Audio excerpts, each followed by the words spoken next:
Travelers on the Omnibus occasionally touches on mature subject matter with mature language. As such, the audience discretion is advised.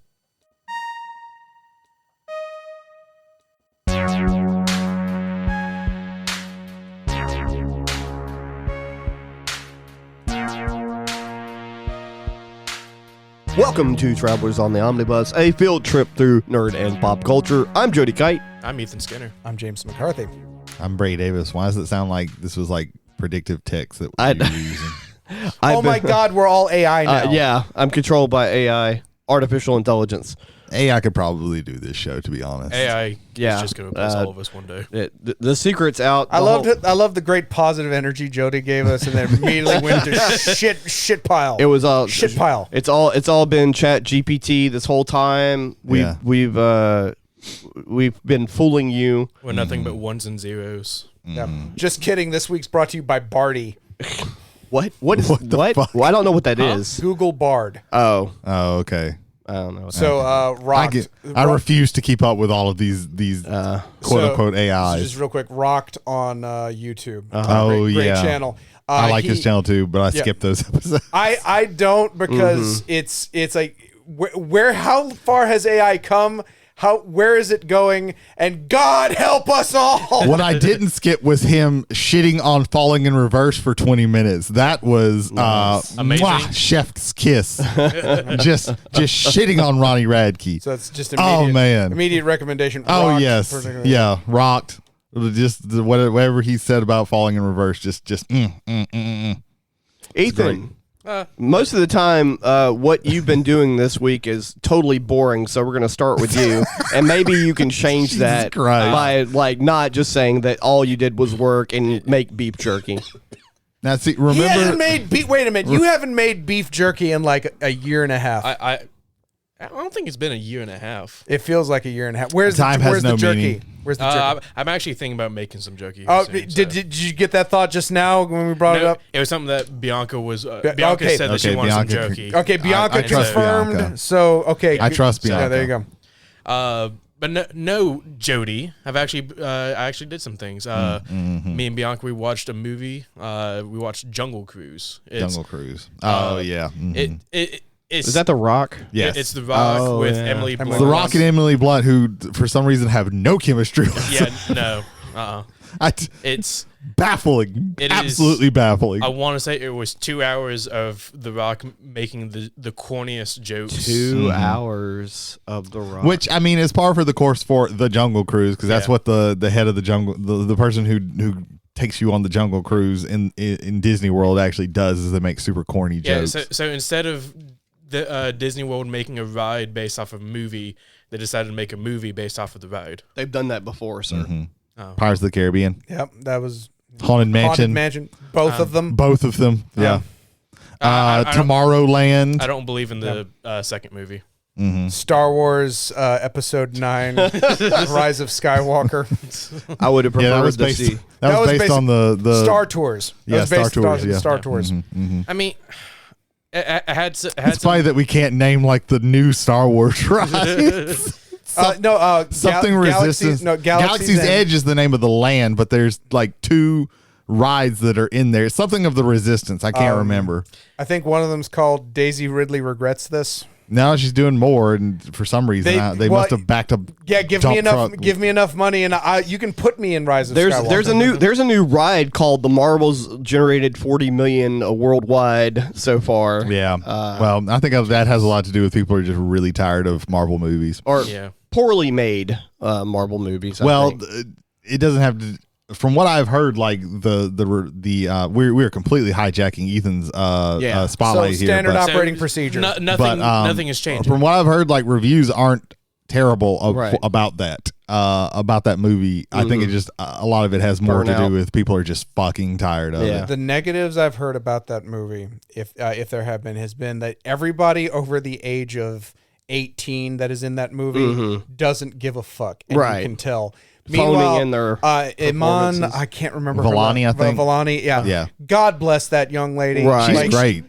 She's got all the spirit of the world. Giving all of it. I love how someone asked, "What do you think about the box office problems of the Marvels?" Like, talk to Bob Iger. Like, Yeah, that's she was the like, problem. Good attitude. I had fun with the movie. I had fun making it. I had fun with all the people. I'm enjoying promoting it. I think it was a good movie. I think it's a great story. You talk to Bob Iger. Yeah, about that but that's shit. Bob Iger's problem. That's not my problem. Love it. He's like, there you go, girl. Okay, I'll watch it on Disney Plus. When it comes on Disney Plus, I'm going to watch it because I like her. I like Brie Larson. See, that's also another problem. That is a big issue. Is the fact that it's like I can pay money now, right? Or I'm paying money monthly to eventually see all of these in the comfort of my home, with the comfort of my own food and the comfort of the people I like to hang out with. Right. That's the true pain that is being inflicted on theaters. Is the fact that I either pay a premium to watch it on a bigger screen, right, with maybe better sound, because some theaters your sound's shit, right, and some theaters your video shit too. And we always tend to like think of the theater experience from our own perspective, not thinking that if a family of four like go to a movie, it's like $100 because you know it's tickets and then food and everything. So particularly the food. Yeah. Oh yeah, that's right. All the money is from the food. So Jungle Cruise. It was all right. I just thought of another thing. No, sorry about that. Go on, man. It was all right. I did not like The Rock making cheesy, corny dad jokes. Yeah. I mean, he is 50. Yeah. So he's already gotten paid. He's having fun. His daughter. Spoiler alert: he's a conquistador. Yeah. Yeah. Okay. The Rock's a conquistador. Oh, okay. Yeah. Who's immortal. Oh. Now I have to watch this. and there's a dude made of snakes. Yes. Oh, I'm watching that this There's weekend. a dude that's made out of trees. He's actually pretty cool. I feel like we've been burying the lead. Like just like it's The Rock and Emily Blunt Cruz. Conquistador, man of snakes, man made of trees. What the? Yeah. Okay, these are my selling points. They literally were just trying to redo the Disney keeps chasing the first. I put emphasis on the first Pirates of the Caribbean because I think it goes downhill after that. Yeah. Even though the second and the third one I think are watchable, right? But they keep trying to do this and it just doesn't work, right? And I think it's because they're just like they're trying to do it. They're trying to pull this off instead of just. With Pirates of the Caribbean, they were just like, here, Gore Verbinski, do whatever. Here's a fuckload of money. Right. Here's whoever the fuck they got to write these. Y'all figure this shit out. And then it was a surprise hit. Right. Yeah. So Bianca held up a sign that just said "cat," referencing. I was curious about that. Yeah, referencing that Dwayne The Rock has multiple like pet jaguars throughout his entire life. Okay. And all ranging from like different breeds of big cats, and they're all named Proxima. Oh, okay. Mm-hmm. And so I think is your favorite scene the one where they're in the middle of the rapids and the cat gets drunk off of some wine? Oh, okay. Yeah, drunk cats. That's fun. Yeah. But off wine, so they're bougie cats. Yeah. And so, I want a movie called Bougie Cats, and just Cats. whatever the script. I don't give a fuck what the script. They already is. made that. It's called the Aristocats. No, those are the bougiest cats. I just want regular bougie. Regular bougie. Regular bougie. It was all right. I could have done less jokes, but it was it did its job. You got to dial in 100% when you're making something like that. If you know what you're doing, you got to just dial it in. Yeah. I think the problem is that The Rock doesn't want to make a fool of himself. Like he fucking writes it in his contracts that he can't lose a fight. It's one of the reasons why he stopped being on the Fast and Furious movies. He did defeat an earthquake, so yeah. I mean, that in consideration, he got stabbed like 3 times. He got shot twice. Of course. In the movie. And a lot of times he's just falling down cliffs and into the river. Yeah, that sounds about right. The other thing I did was I got a new video game, Okay. Super Mario RPG for the Switch. Oh yeah. What year is it? We're going all the way back to 1995, baby. I'm having fun with it. I've played probably an hour's worth of it, and I just got to Rosetown where Gino comes alive. I decided to go to sleep because I'm tired and I work a grave shift schedule. And I wake up and Bianca saying, "Hey, I played your game. I'm halfway done with the game." Did you start your own file, or did you just play off his? She started her own file. She played on her. You picked the right one, both of you. Yeah, that's a great game. I'm having a lot of I need to fun get with the it. remake. Yeah. I'll probably get it before the year is up. Switch is still putting out hits, man. Yeah. I've heard Super Mario Wonder is like really, really good as well. A lot of the stuff with like the Wonder Seeds is like very, very interesting. I just want the game so I can see the singing piranhas. I want to experience that. Well, what about Elephant Mario? Like that? No. I saw Piranha Parade, and I want to see Piranha Parade. Piranha Parade, that's cool. That's a cool reason. Yes. So yeah. That's me. Jay. Hello, I'm Jay. So just two things for me this week. More RPG tabletopness. The Kickstarter came in for the Return to Dark Tower role-playing game based off of the board game of pretty much the same name. The map is even the same. I now have 3 maps of the. I have the board games board. I have the neoprene version of the board, and now I have a paper version of the board. And so I have it for an RPG. This RPG is very strange. So it's coming from 9th Level Games. And they are the makers of the RPG Mazes, which I think is also a remake of a previous RPG of the same style. And it has this very weird system. So everybody has 1 die. And it's not, and everyone has a different, like someone is the D4, someone is the D6, someone is the D8. It's an intriguing system to me. I would like to see how this thing kind of plays out, where you're not searching for, okay, how can I make my die the best thing in the world? You're actually looking for like advantage in things and how you're planning things out. And this feels more like, for lack of a better term, a tactical tabletop RPG. Yeah. Like along the lines of something like maybe a tabletop version of Ogre Battle. Not so much Final Fantasy Tactics. Whereas Tactics, you had like spots on the map and you're kind of going there, where you have this entire map and like you're picking to do these things and hoping to generate these advantages, while at the same time the DM. And I will also say this is the first RPG in a while where the games master is like actually tasked to be the bad guy. There is a competition in play between him and the players in the game. And I think that is a unique kind of setup to put on there, because I do believe, because as the GM, you have to be the antagonist, but you're also all NPCs as well when you're running a world like that. So I'm very curious as how do you balance being both the rules lawyer but also being on the side of like wanting to make sure that the bad guy kind of succeeds, because the way it read, at least in the preambles and the opening parts of it, you're actively competing against your players, and so it's a very interesting thing. I'm looking to get it onto the table next year, early next year, I'm very intrigued by this. By the things that it's presenting there. Yeah, that's interesting. Cool. I flipped through it, and it does look like it's interesting. And it uses clocks, which again is like the number one greatest thing that has come to RPGs and tabletops in forever. Yeah. And so I'm excited to have that be something I already kind of know and can kind of work off of that. So we're good to go there. Second thing is, as everybody knows, I play Age of Sigmar. I'm collecting Age of Sigmar. I can't play it because we would probably play, it's either an RPG is being run or I'm at work and everybody has a weekend. So that's basically how it comes down to. That being said, I picked up book 3 in the Dawnbringer series for Age of Sigmar, which is The Long Hunt, which has my favorite character so far. I thought my favorite character was going to be Trug the Troggoth King with his giant waystone crown that it beats into his head to create magical effects. I thought that was awesome. And then they decided to put, so Lord Relictors, the death priests of Sigmar that carry like a memento mori into fucking battle. Like literally their weapon is a goddamn sarcophagus with a fucking entombed like Stormcast Eternal skeleton that just gave up the ghost for the last time.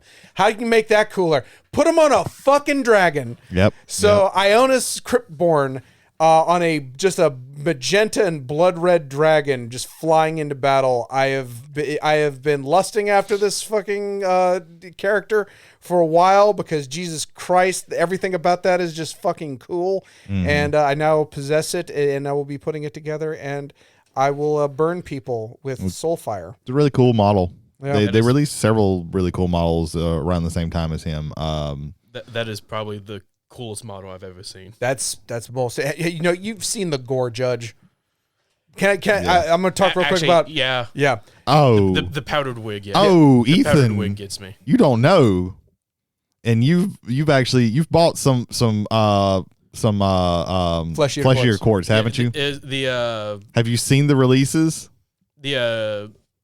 No, besides what we have showed. Like the proper releases release. Like the model refresh. No. Specifically, while you're here, look up Ushoran. Ushoran. Just look up the Mortarch of Delusion. Yeah. Mortarch. Whose name is Ushoran. Yeah.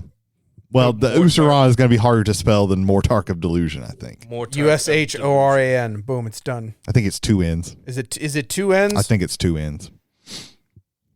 We're having an AOS nerd fight. It's 1 N. There's 1 N. There you go. Yeah. Look at that motherfucking model and tell me that ain't one of the coolest things you've ever seen. Yeah. Yeah. You're breathing heavy. Holy shit. Yeah. That's rad as fuck. Yeah. You picked that army and you haven't done anything with it. Yeah, there's Maybe there's a set with the model reflex. He doesn't come in the set, but there's like a lot of the newer stuff. They got dudes riding on bats, like giant bats. Damn, that look that's really cool. fucking cool. Their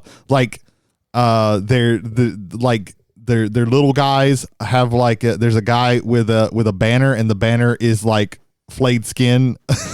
Like I think it's like a hand is one of the ends of the. That's the kind of shit I want to play, even if it sucks. Yeah. You know what I'm saying? Well, the fleshier quartz is some of the coolest lore. Yes, because they start. So Ushoran, he was like a great like perfect knight king. Like he was like the epitome of that. And he pissed Nagash, the Lord of the Dead, off. So Nagash threw him in what was called the Soul Cage, which he turned him into a monster, and then he threw him in the Soul Cage. And what the Soul Cage does is it reflects every negative thing that you've ever done back to you the whole time that you're in there. So it drove him mad, and it drove him into a delusion, and he eventually got out. And he's kind of like a vampire. So like he's going out, and every time that he like his blood gets intermingled with somebody, when he spreads that delusion. So the flesh eater courts have a mass delusion. Like they're all nasty, rotting flesh things that just eat dead, humans. But they all see themselves as like great knights and like chivalrous beings, and they'll like come, okay, it's the feast, we're gonna sit here, and to them they're seeing like this beautiful bounteous table spread, and to us it would look like just like rotting meat with just the most disgusting stuff. They're Malkavians with like 4 or 5 derangements. Yes, with all the derangements. Like they call themselves archregents and things like that. Except again, they don't drink blood. It's literally eating dead flesh. Yeah. Yeah. I like it. And they are the last. I think they're the last group to get their army book for this cycle of the game. 4th edition is rumored, almost pretty much confirmed, rumored to be coming out next year. Yeah, next summer probably. Yeah, and that looks bad. Did you see the dudes riding the bats? Yes. Yeah. It's so cool. I love really cool. I love first of all, just the name Gore Warden. Right. Yeah. It's like Warden of Gore. Jeez, right. Yeah, like he's got keys in his hands, and he's got this giant bat wing spread behind him, and it's like pretty badass. Great. But then there's the Gore Judge, whose powdered wig is intestines. Yeah. It's fucking amazing. I love it. And he's carrying a gavel. It's really, they got some really cool models coming out. Yeah. Hell yeah. And they've needed it because like they are super old models. They didn't get a second edition. A second edition. They got one battle tome, whereas most other by the time 3rd started, most people have gotten 2, unless they were like a newer army towards the end. Yeah. So between the time that that they got their first Lumineth Realm Lords got 3 books. battle tomes. Wow. 3 books. So I guess maybe which cost me a lot of money. Is that due to popularity of the army? Or no, I don't think that Lumineth was no. With Lumineth, yes. High elves. Going back to Warhammer Fantasy Battle, High Elves were a popular army, and in particular, this was the reintroduction of those High Elves, the Lumineth, because their god is Teclis, who was one of the 2 great characters that you could play. One of the 3, because you had him, Alariel. Alariel had already existed, but for the Sylvaneth, and Tyrion, which we're still waiting for Tyrion, who is effectively, I think, the god of the sun in the god of light in Age of Sigmar, but he's also blind because the sun blinded him. Ethan just showed me the judge guy with the intestines for his. It all looks really, really cool. I don't have any interest to play that army, but I want that model. I just want that model because on some of my other chats, I want the Mortar guy. That looks so fucking cool. Usharon's gorgeous. Yeah. I just want to be able to post that model in a chat and go, the Gore Judge judged this post to be stupid as fuck. Yeah. That's what I've been up to. All right. Far. Cool deal. Brady Davis, what you been up to? First thing I'm going to talk about is I rewatched a movie recently because it was leaving Max, formerly HBO Max, and I wanted to watch it before it went away, and it's a movie called The Green Room, or just Green Room, I think. Just Green Room. That sounds familiar. Yeah. So that was Anton Yelchin. Yes. Wasn't it? Yeah. This is Anton Yelchin, Aaliyah Shawkat. I do not know the other 2's name. So Patrick Stewart's in there. Patrick Stewart is in there. So Shawkat. Yeah. So these four young people are in a punk band, and they're in Oregon, I think. Or they're in the Northeast, and they're kind of getting around. They're not very popular or anything. Some people know them, but they're not super popular. In fact, it starts out they run out of gas, so they have to go they bike to this skating rink, and while people are there, they siphon some gas so that they have gas. And they're this tour is going through sleeping on people's couches and shit like that. And one guy that they go to, they end up having to cancel his the venue fell through. Some other people cancel or some shit like that, and they end up they do the we have to play. He's like, I got you another place, and they're like, okay, and it is a fucking restaurant, and they end up getting $20 a piece. And he's like, okay, I have a brother. I don't talk to him very much, but he has this place that y'all can play at. And he's like, but there's going to be skinheads there. It's a skinhead place. And they're like, oh, shit. We need money, so we're going to go. So they go, and then they play their set. They as a prank, they start off playing Nazi Punks Fuck Off. Which is very funny. That's hilarious. And then they go to leave, and the girl is like, oh, I forgot my phone in the green room. And they go to the green room, and there's a dead person there. And the other people from the band that they were opening for is like, oh, shit. So the Nazis kind of herd them into the green room, and then they're trying to figure out, oh, what the fuck are we gonna do? And the Nazis are trying to figure out, oh, what the fuck are we gonna do? And Patrick Stewart is the head of the Nazis, of course. This is an HOA4 movie too. Yeah. I cannot remember the director's name, but he also did another movie called Blue Ruin that I really want to watch. It's on Amazon, if I'm not mistaken. Green Room came out quite a bit ago, didn't it? 2016. Yeah. Director Jeremy Saulnier. Yeah, it was one of Anton Yelchin's last movies. It was last couple of movies. But was it one of A24's first movies, or in that? How long have they been around since? It was one of their earlier movies, probably. Yeah. But yeah. So there's this big tension of they're trying to do the Nazis are trying to do certain things, and they're trying to get out, and there's this other girl there who was the sister of the girl who got killed. and played by Imogen Poots. And she's really good in this. Everybody's like really, really good at this. Anton Yelchin is great. It really, you watch it and you're like, oh man, that really sucks that he died. But yeah, it's a super tense movie. Watching it's funny rewatching it because you think like, oh man, these guys are, but like these guys are like smart and they're like, no, and it's like, no, the Nazis are actually kind of like, even Patrick Stewart, he's more put together and more, quick thinking than the other guys, but he's still like kind of not good at this. Like this is all like everybody's just kind of flying by the seat of their pants, right? In this, and it's really tense, and the when the violence happens, it is brutal. Nice, like super brutal. If somebody gets injured, like it's rough. But yeah, it's a really, really good movie. And I think it's the one that like everybody should watch. It's a short movie. It's like an hour. It's like 90 minutes. So like it goes by really, really fast. And when things start, like they start, like it just boom, boom, boom, boom, boom. So yeah, that's Green Room. It's a great movie. The other thing that I wanted to talk about was, hey everybody, Future Jay here. So we started talking about Lorcana.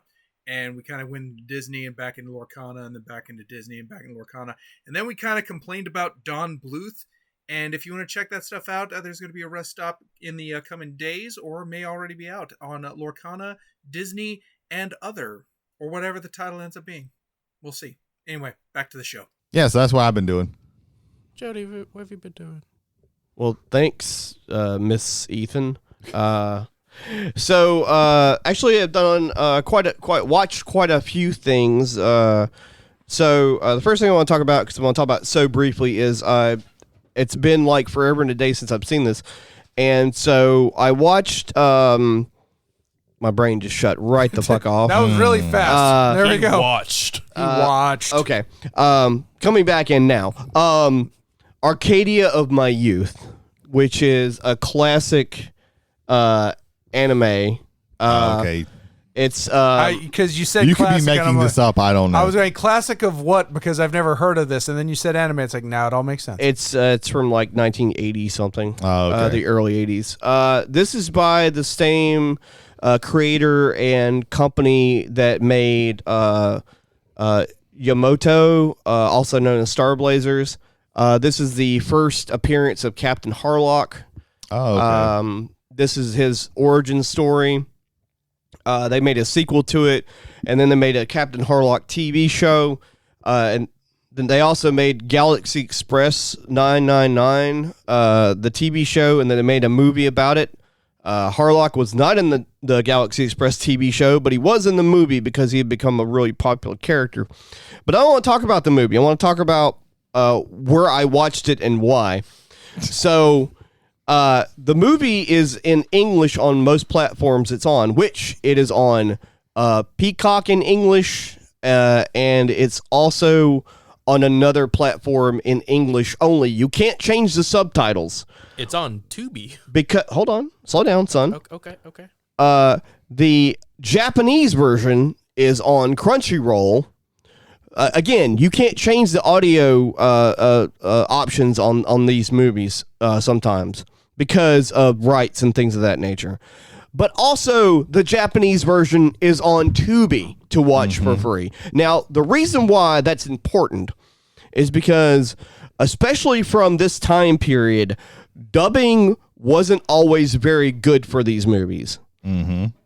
It might not necessarily be the whole cast of characters, but there might just be one character that's speaking in English that just doesn't do it for you. Oh, yeah. And you have to watch it in the original language with subtitles, which is what I did on Tubi. Not on any of the other paid streaming services that I had. I watched it for free with commercials so I could watch it in Japanese. Yeah, this is where you get like the Speed Racer dubs that are right hilarious, to be honest. I love them as a show. I like Speed Racer in English the same reason why I like Kung Fu movies in English when they're like the older ones, because they're so hammy and like the same three people do all the voiceovers for them. That is not the classic Kung Fu movies, just random really low budget ones that are like really good. But so I did that. And I enjoyed it. It was fun. I watched the new Scott Pilgrim animated series on Netflix. which, if you like the movie at all, is really cool for a number of reasons. For one, just so if I haven't mentioned it already before on the show, and I think I have, they made that comic book the same time the movie was being made. Yeah. Mm-hmm. But there are variations to the story in the comic book versus what they did in the movie, because they had different ways they were going to decide on where to go as they were making the movie. Yeah. They were like, okay, we could go here or go there. Those options were already there. So if it didn't work in the movie, they still put it in the comic book. And so they used a lot of those comic book arcs that they didn't use in the original movie for this TV show with a bunch of other stuff. It explains a lot more of the stuff that didn't make a lot of sense in the movie if you didn't know that you're actually watching a movie that's based in the video game reality. Yeah. Which is what that movie is based off of. But they got the original voice actors, everybody. Okay. They got everybody for this movie. Brie Larson, Michael Cera. Yeah, Michael Cera. Mary Elizabeth Winstead. Right. Yeah, the Ramona Flowers. They even got Kieran Culkin. They got Kieran Culkin. Yeah, Chris Evans. Anna Kendrick. Everybody that played the part. They got the chick that played Knives Chow. They got her. They got everybody. They even got Knives Chow. They even got Knives Chow. They got.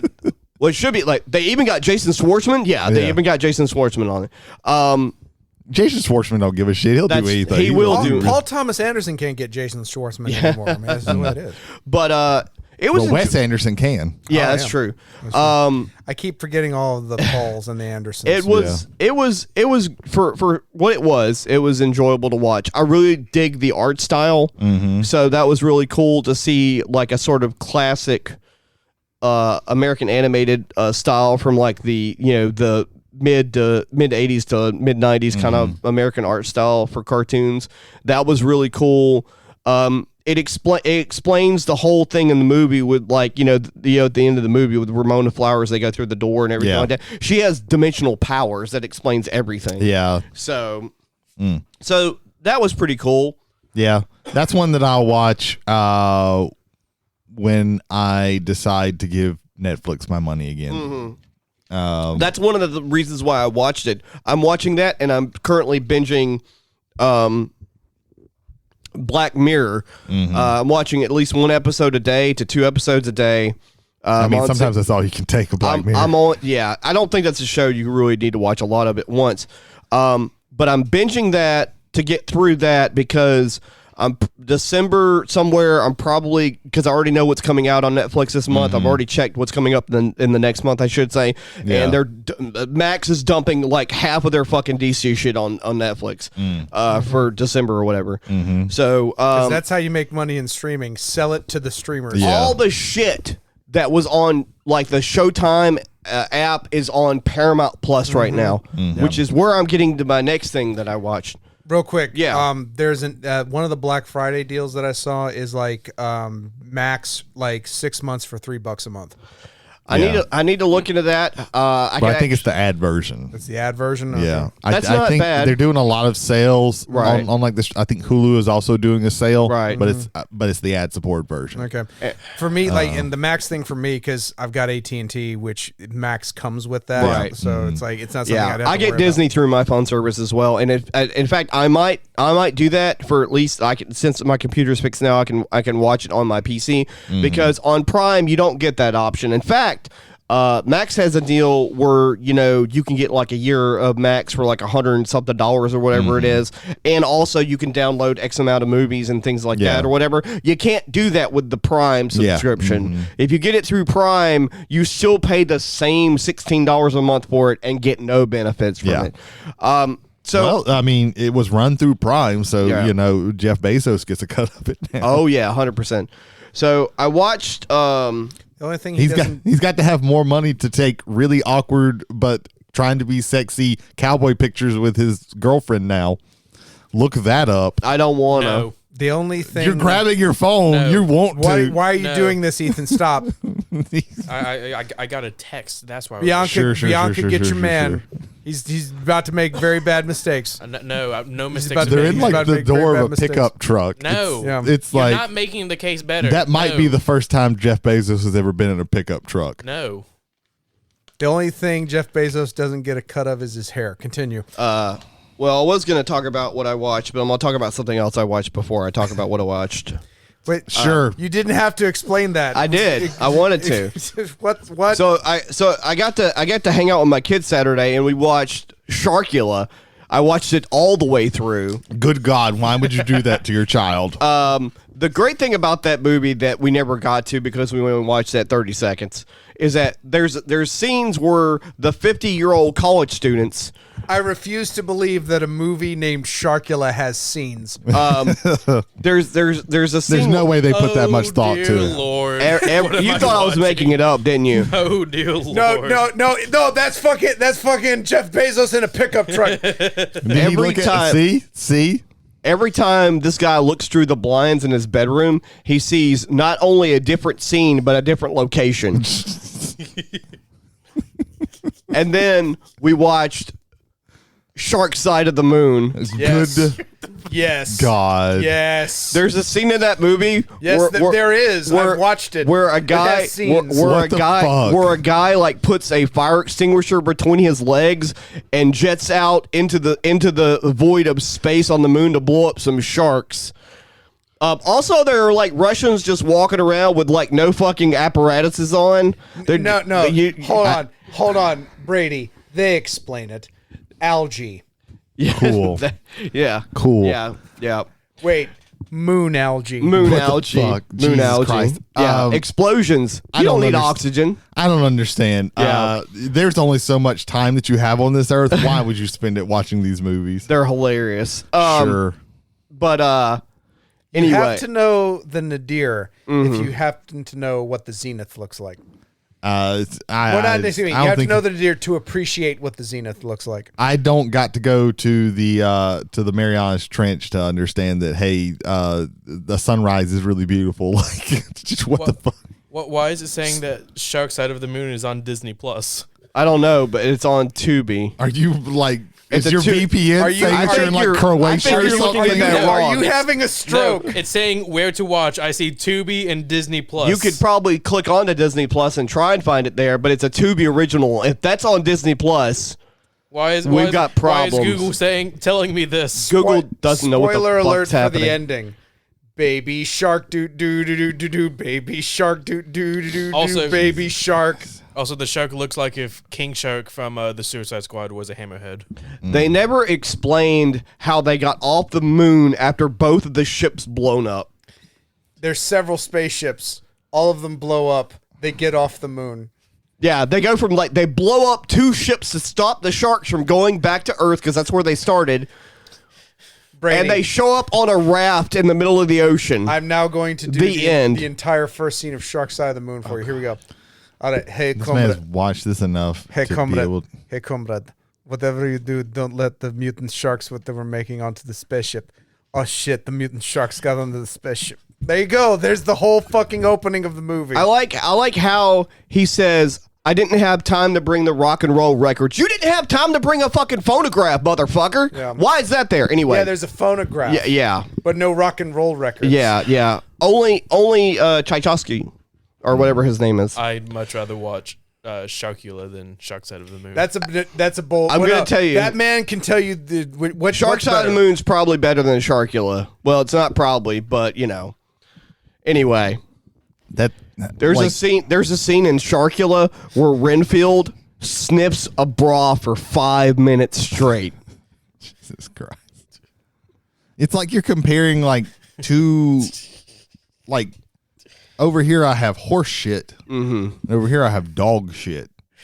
One of them has to be better. No, they're both shit. So yesterday, I watched Pearl. There you go. The somewhat sequel-ish to X. And Sharkula was better. Hey, everybody. Future Jay back once again So we are going to be having 2 rest stops this week. Yes, the second one is going to be on the horror movies Pearl and Smile. And I wanted to kind of cut this part out because I really wanted to accentuate how good Jody is at framing horror movies, at explaining horror movies, and just kind of giving him his props for just really being very good at explaining why horror is good and horror is bad. So we're going to have a second rest stop this week. It's going to be on Pearl and Smile and our discussions about that. And with that, let's get back to Jody. So that's me. Any feedback this week, Jay? No feedback this week. However, passengers, thank you for choosing us for your omnibus needs, even though I think we're the only omnibus around. If you've been enjoying the show and like to get in touch with us, travelers on the omnibus at gmail.com. Again, that is travelers, 1L on the omnibus at gmail.com. Jody, where else can they find us? Or where else can they get in touch with us? You can message us directly through our Spotify and also take part in any polls, which is currently, is Ethan going to be a Dapper Dan or a Dolphin Man? Yeah, for his wedding. It's very important. We're not going to make this forever and a day. Dapper. A Dapper Dolphin, gotcha. Dolphins it is. Okay. That's not the poll. It's Dolphin in a tuxedo. Got it. Heard loud and clear. There you go. I'm glad you've changed your mind. All right.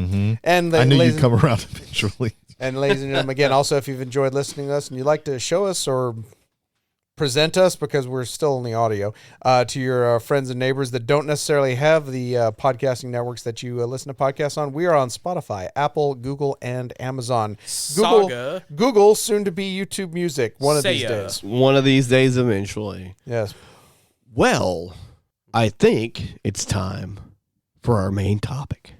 This is Rockin' Robbie for Rockin' Robbie's Rodeo Showdown Throwdown, bringing the top 20,000 hits of the 1990s. I'm kidding. Were there 20,000 hits in the 90s or just 20,000 songs? Probably 20,000 songs. Tonight or today, depending on when you listen to this, or maybe in the afternoon, we are doing the top 5 music videos of all time Chalkboard.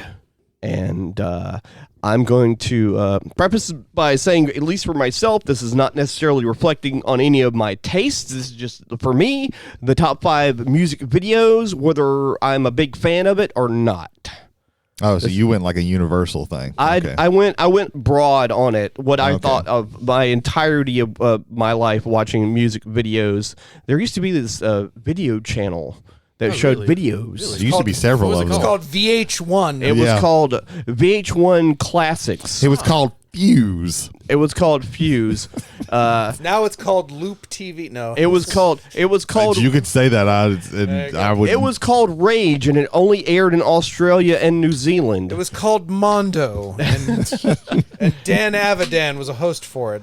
It was called Friday Night Live. It was so yes, there were several of these, but MTV Music Video Television for a very short period of time only showed music videos, and then slowly, or shows that were around music videos, or shows that would talk, and then they would show you here's a music video. related shows. Yes, and people Yo MTV Raps or Headbangers Ball or 120 minutes TRL, and now we have ridiculousness. Yeah, and that's it. And that's all you get. Yes, and people like to tout that. I think that dude's a fucking like self-help guy now. Rob Dyrdek. Yeah. They talk about reality programming causing the beginning of the end, but actually the first thing that they started airing that started the beginning of the end of them not playing as many music videos was Spring Break. That's when it started the downfall.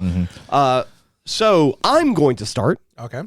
Well, really quick, I wanted it's going to be interesting because I think Jay and Jody and I come from a time where like music videos were like, if you like those were the peak, like if you had a musical artist, you wanted to see their music video, like it was you had to watch this video. And sometimes you discovered artists through music videos. Yeah, you would watch these shows on MTV and VH1 and all these where they would be talking about different things, and they would show you a music video and like, oh shit, that's awesome, I like this band now, let me go see some more stuff.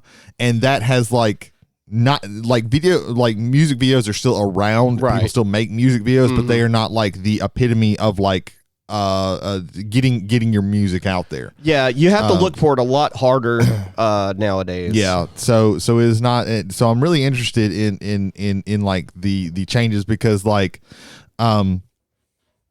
my like heyday of it was like in really in the 2000s was when I really started paying attention to it, and that was kind of as things were waning down. But I still like, I was still getting all the older stuff as well.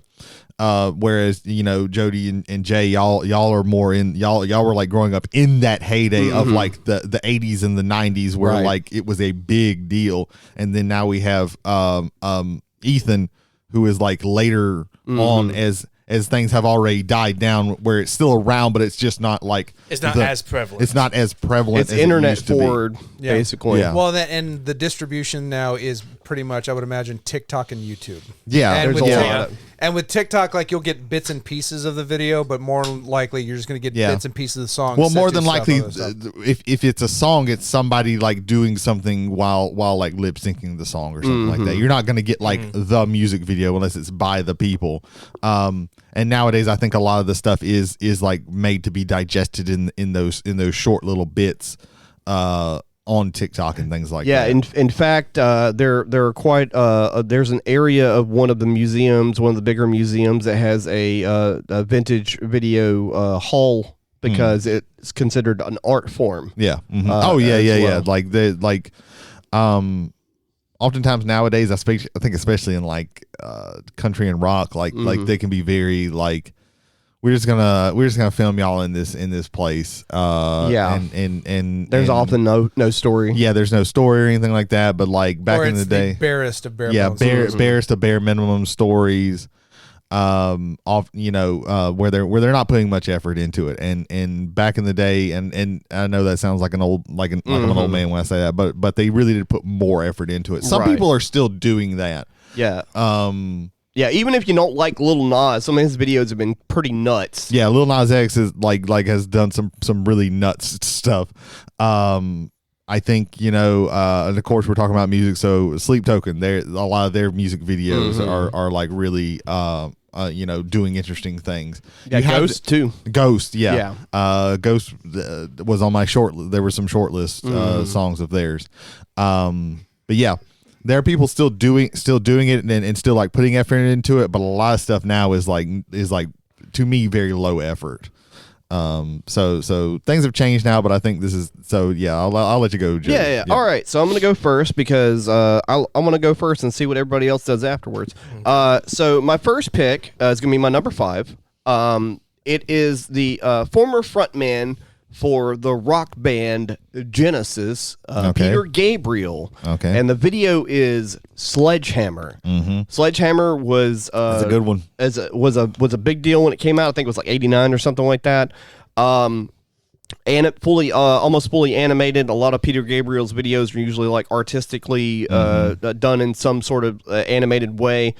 Big Time was one that he did that was also animated with some really like early computer generated effects going on there. But Sledgehammer is it's a catchy song. Yeah. The music video is also really cool to look at. There's a lot of stuff going on. There's actually like a sort of like a little like story thing going on there, but mostly just really cool thing. My number 4 is by 9 Inch Nails. It's Closer. Yep. That video has a lot of really cool artistic choices in it. There's a lot of like interesting cinematography they use in Closer that you don't see in any other music video. Yeah. It stands out alone in that regard. If you'll notice, that one also had a director's cut. Yeah, if you'll notice, I put the 18+ on that one. There's a censored version was originally on television, and then you can see the uncensored version on the internet. Yeah, sometimes you could watch it late at night on MTV. Right. Another music video that I find very interesting, which is my number 3, is by the rap hip hop artists known as Run DMC. mainly because Tricky was a video I saw early in my teenage youth, and it opens with Penn and Teller, the magicians, and there's some sort of interaction there, and that song is it's catchy. Yep. It's a good representation of where rap was going at the time. It was just breaking out. This is before they did the song. Well, this is before the video they did with Aerosmith for Walk This Way. Very cool stuff there. That one was on my short list. Walk This Way. My second one is also a really cool music video in an artistic way, but more of a modern one. This is by Eminem. This is Rap God. Okay. So, really, just for his cipher and his flow in that video is in that song, pretty great stuff there. I don't go out of my way to listen to Eminem nowadays, but that video is pretty cool. And then my number, I'm fucking shotgunning all these, but it's okay because we got a lot to go through here. Nirvana, Smells Like Teen Spirit is my number one. Yeah. The video that pretty much changed the dynamic of not necessarily mainstream music, but it broke through at the time. The video caused the band to chart on Billboard. And they beat Celine Dion. Yeah. Because that was what was in the number one slot around that time period, one of her songs. It wasn't Heart Will Go On, because that was like 8 years later, or 7 years later for Titanic. I think it was The Power of Love. It was probably The Power. I'm pretty sure you're correct there. But also around this time, you also have Michael Jackson's Dangerous, which had several number ones prior to this. Black and White, yeah, Black and White. Well, before this, if it was in the top like Billboard charts, it was probably like a pop song type thing. There was a lot of house music was really big. Hadaway, Baby Don't Hurt Me was around that time period. What Is Love? Yeah. What Is Love? Yeah. This is the song that like took it to like, okay, rock has a place here too. Rock has a place, and it also pretty much like started the destruction of hair metal. This was like the nail in the coffin for that. Well, this and also legitimate metal bands also killed off hair metal at the time. We'll probably maybe get to one of those during somebody else's top 5. Maybe. We'll see. But that's me. Ethan, let's go to you. Why did I have a feeling you were going to say me? So, growing up, the two big influences in my music taste was my dad and my older brother. And so the way my dad showed me music was through music videos. And so a lot of my like introduction to like rock, pop, rap is my dad showing me these music videos. And so I have a definite number one, but the rest are kind of like somewhere in the 2 to 4 range. So I believe my number 5 is going to be a man that is amazing at parody in a way. No, it is parody. It is going to be Weird Al Yankovic's version of "Eat It." Okay, yeah. It is That's a good one. It is a tribute to Michael Jackson, parodying "Beat It." It is very funny, very amusing. I believe if my memory serves me correct, they get into a fight. 2 dudes get in a fight with rubber chickens. I thought it was hysterical. So that is going to be my number 5. I almost put Dare to Be Stupid on there because it made Mark Mothersbaugh angry because he made a Debo song that sounded better than Debo. Yep. Mark Mothersbaugh, one of the founding members and I think lead singer of Debo. Yeah. And while we're on the subject of Michael Jackson, I thought it was subject of Devo. It's like, holy shit. Yeah. All right, so Michael Jackson, Thriller is just an amazing music video. I knew someone was going to put that one on there. Just the song is very catchy. It's very, very thematic with the music video. Well, it was one of those where they were like, we could make a movie, basically. Like, we could make this a movie. Have you seen the full 20-minute version of that? There's a 20-minute version of it. I'm pretty sure I have seen it before, but I just can't recall the whole Vincent Price intro. Just the choreography with the dancing, the music going at Directed the same time. by John Landis. It's just fantastic. My number 3. Now, I love The Weeknd. Okay, I really love The Weeknd, and I was really debating on putting this on here because I don't know if it's technically a music video, but when you showed us the segment of him playing Heartless on the Stephen Colbert Show, that was just amazing. Oh, like, yeah. I very much prefer that to the official music video, and like everything like the stage moving, tearing apart, spinning around, and he's just singing, dancing, no cares in the world. That is just amazing. Here's why I vote that. Why I'm totally okay with that. Yeah, that has been clipped out and is on YouTube as its own specific thing. To me, it is a video that shows music. It is a music video. It's good to go. It's not a traditional one, but it is not just him standing on stage playing the thing. There's a performance and there's things going on. I almost went with an unplugged performance. I'll talk about after everybody gets their thing on there. My number 2 is, this is probably the very first music video my father's ever shown me.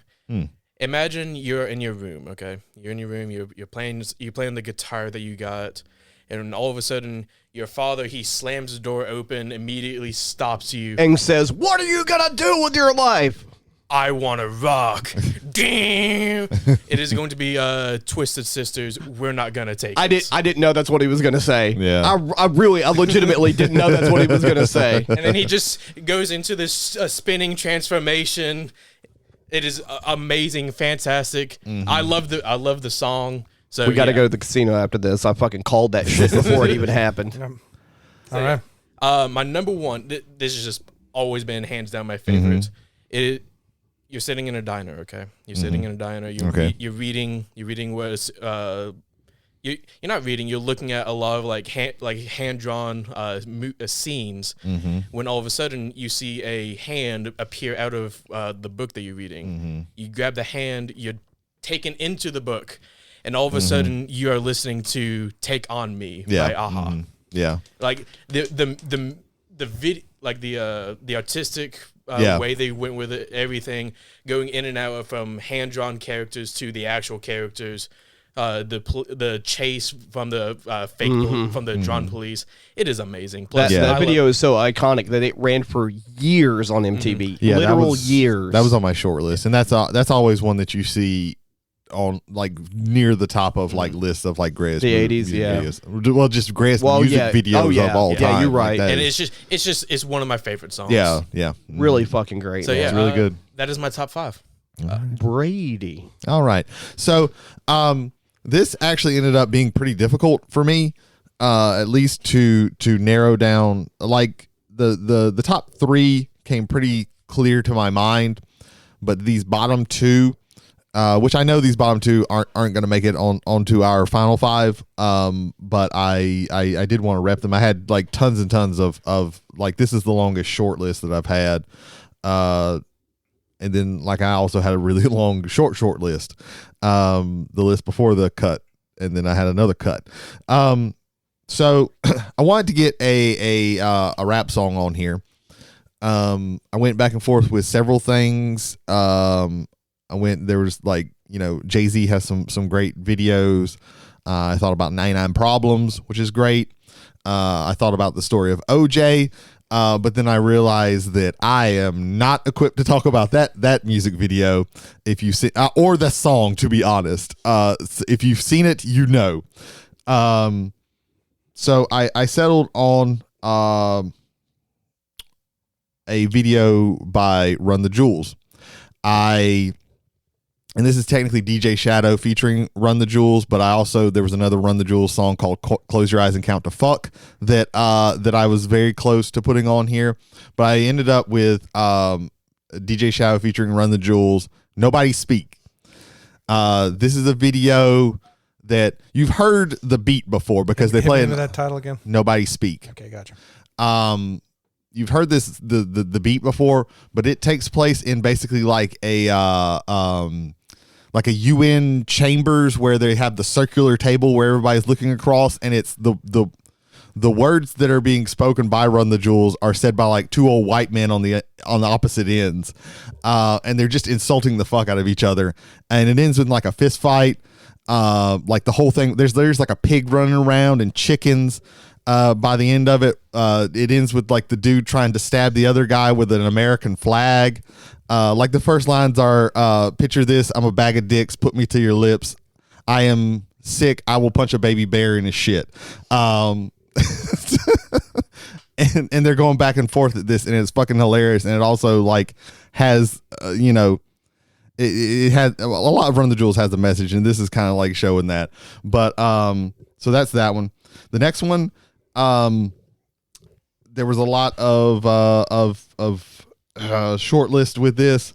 I ended up with a video by Tool.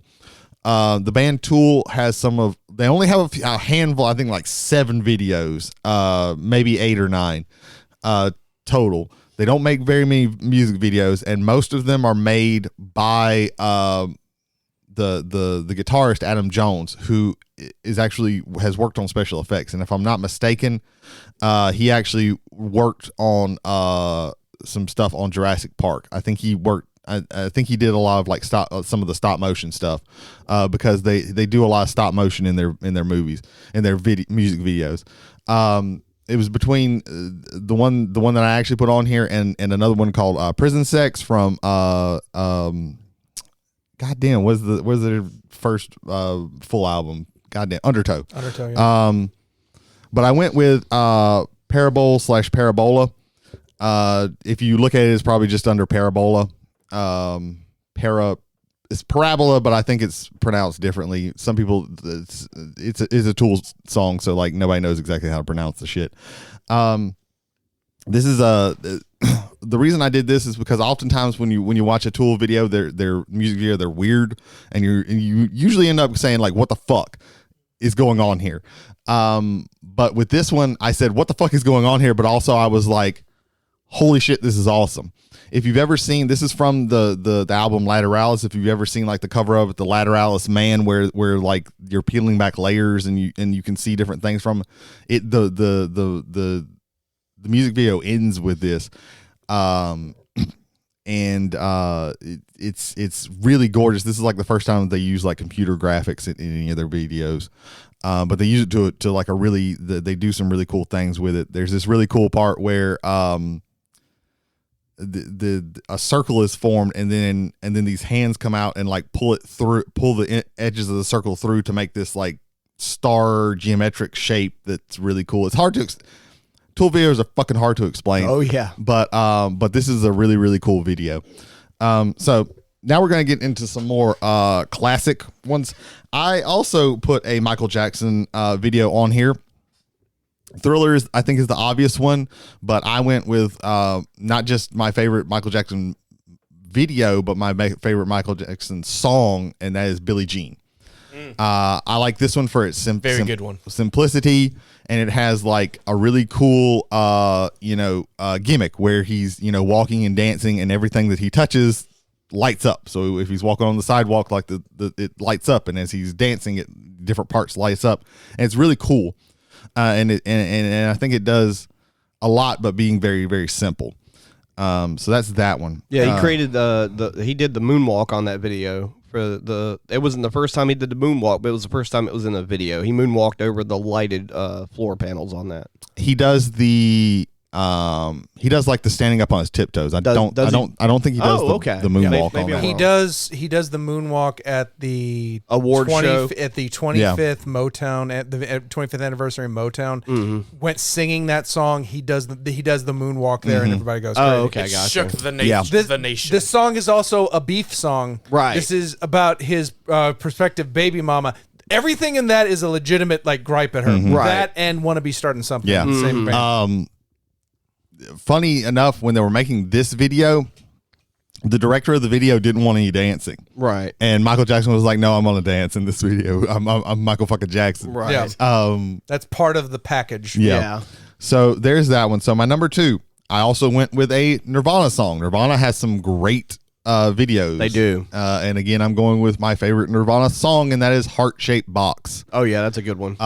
This is really great. It's a really fucking weird video. A lot of imagery. A lot of weird imagery. You got a dude wearing a Santa hat on a cross. You got a little girl walking around in a KKK outfit. You got a swing. Yeah, you got fucking Kurt Cobain in a rocking chair. It's a really cool video with some interesting visuals. That's that one. Smells Like Teen Spirit was one I also thought about, but I like Heart Shaped Box better.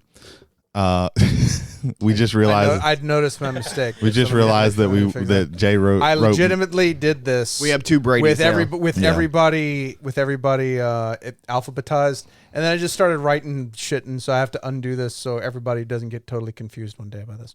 So continue. My number one is a cover song. And it, I think, is if we ever do like the top 10 cover songs, it is probably going to be my number one for the top 10 cover songs of all time. And this is Johnny Cash, Hurt.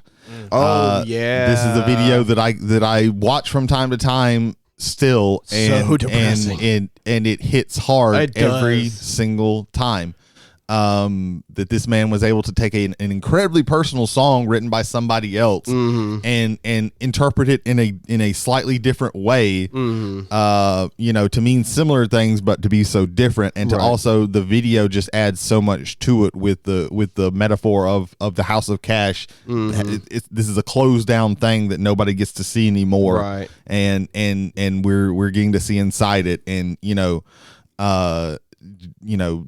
Johnny with his wife standing over him, and all the flashbacks to all the stuff that he's done, and the old videos of him, and it hits so hard still to this day. And this is a very old video, when it comes to as music videos go. That's a Nine Inch Nails cover for the audience if they don't know. Yeah, and it's such a strong cover that Trent Reznor was like, "This isn't my song anymore." This is an incredibly personal song to me, and it's not my song anymore. It's his song. So that's my top 5. All right. Well, and then there were one, Jay. So this is a gentleman by the name of Donald Glover. He goes by Childish Gambino when he's rapping. Number 5 is Childish Gambino. This is America. Oh yeah, this was on my short. So good. If you want a story told, both metaphorically and not being just punched right into your head. Childish Gambino, This Is America. I love, and in particular, I want to stress here the sound mixing on this, especially at the end where it goes quiet and they're running down the hallway and there's a bunch of people running and you don't hear all of it. Just that aesthetic with the visual and that audio put together, I think is absolutely fantastic. This was on my short list because this is a music video that needs to be paired. Like the song, listening to the song by itself, you don't get the impact if you listen to if you watch it with the music video. Yeah. So number 4, in the late 90s and early 2000s, there was a rap war between the East and West. And at the Source Awards one year, one group from the South said, got no love for the South, and that was Outkast, in particular Andre 3000. This is my favorite rap video of all time. It is Outkast's Hey Ya. Okay, There is a lot going on in that song. There is. And you don't pay attention to it because it's all happy-go-lucky. Right. And then you start watching the video and it's all happy-go-lucky. And then you start listening to the words and like, wait a minute. Yeah. There's a great juxtaposition in this video, and just like how it's trying to look like classic, like 60s, like, I can't think of it. Ed Sullivan show. Ed Sullivan show. While also having a modern aesthetic onto it, and what he's talking about is definitely not stuff you would talk about in the way 60s songs would talk about them. Fantastic video. This video depresses me and gets me psyched, depending on my mood. I also thought really hard about putting an Outkast song on mine.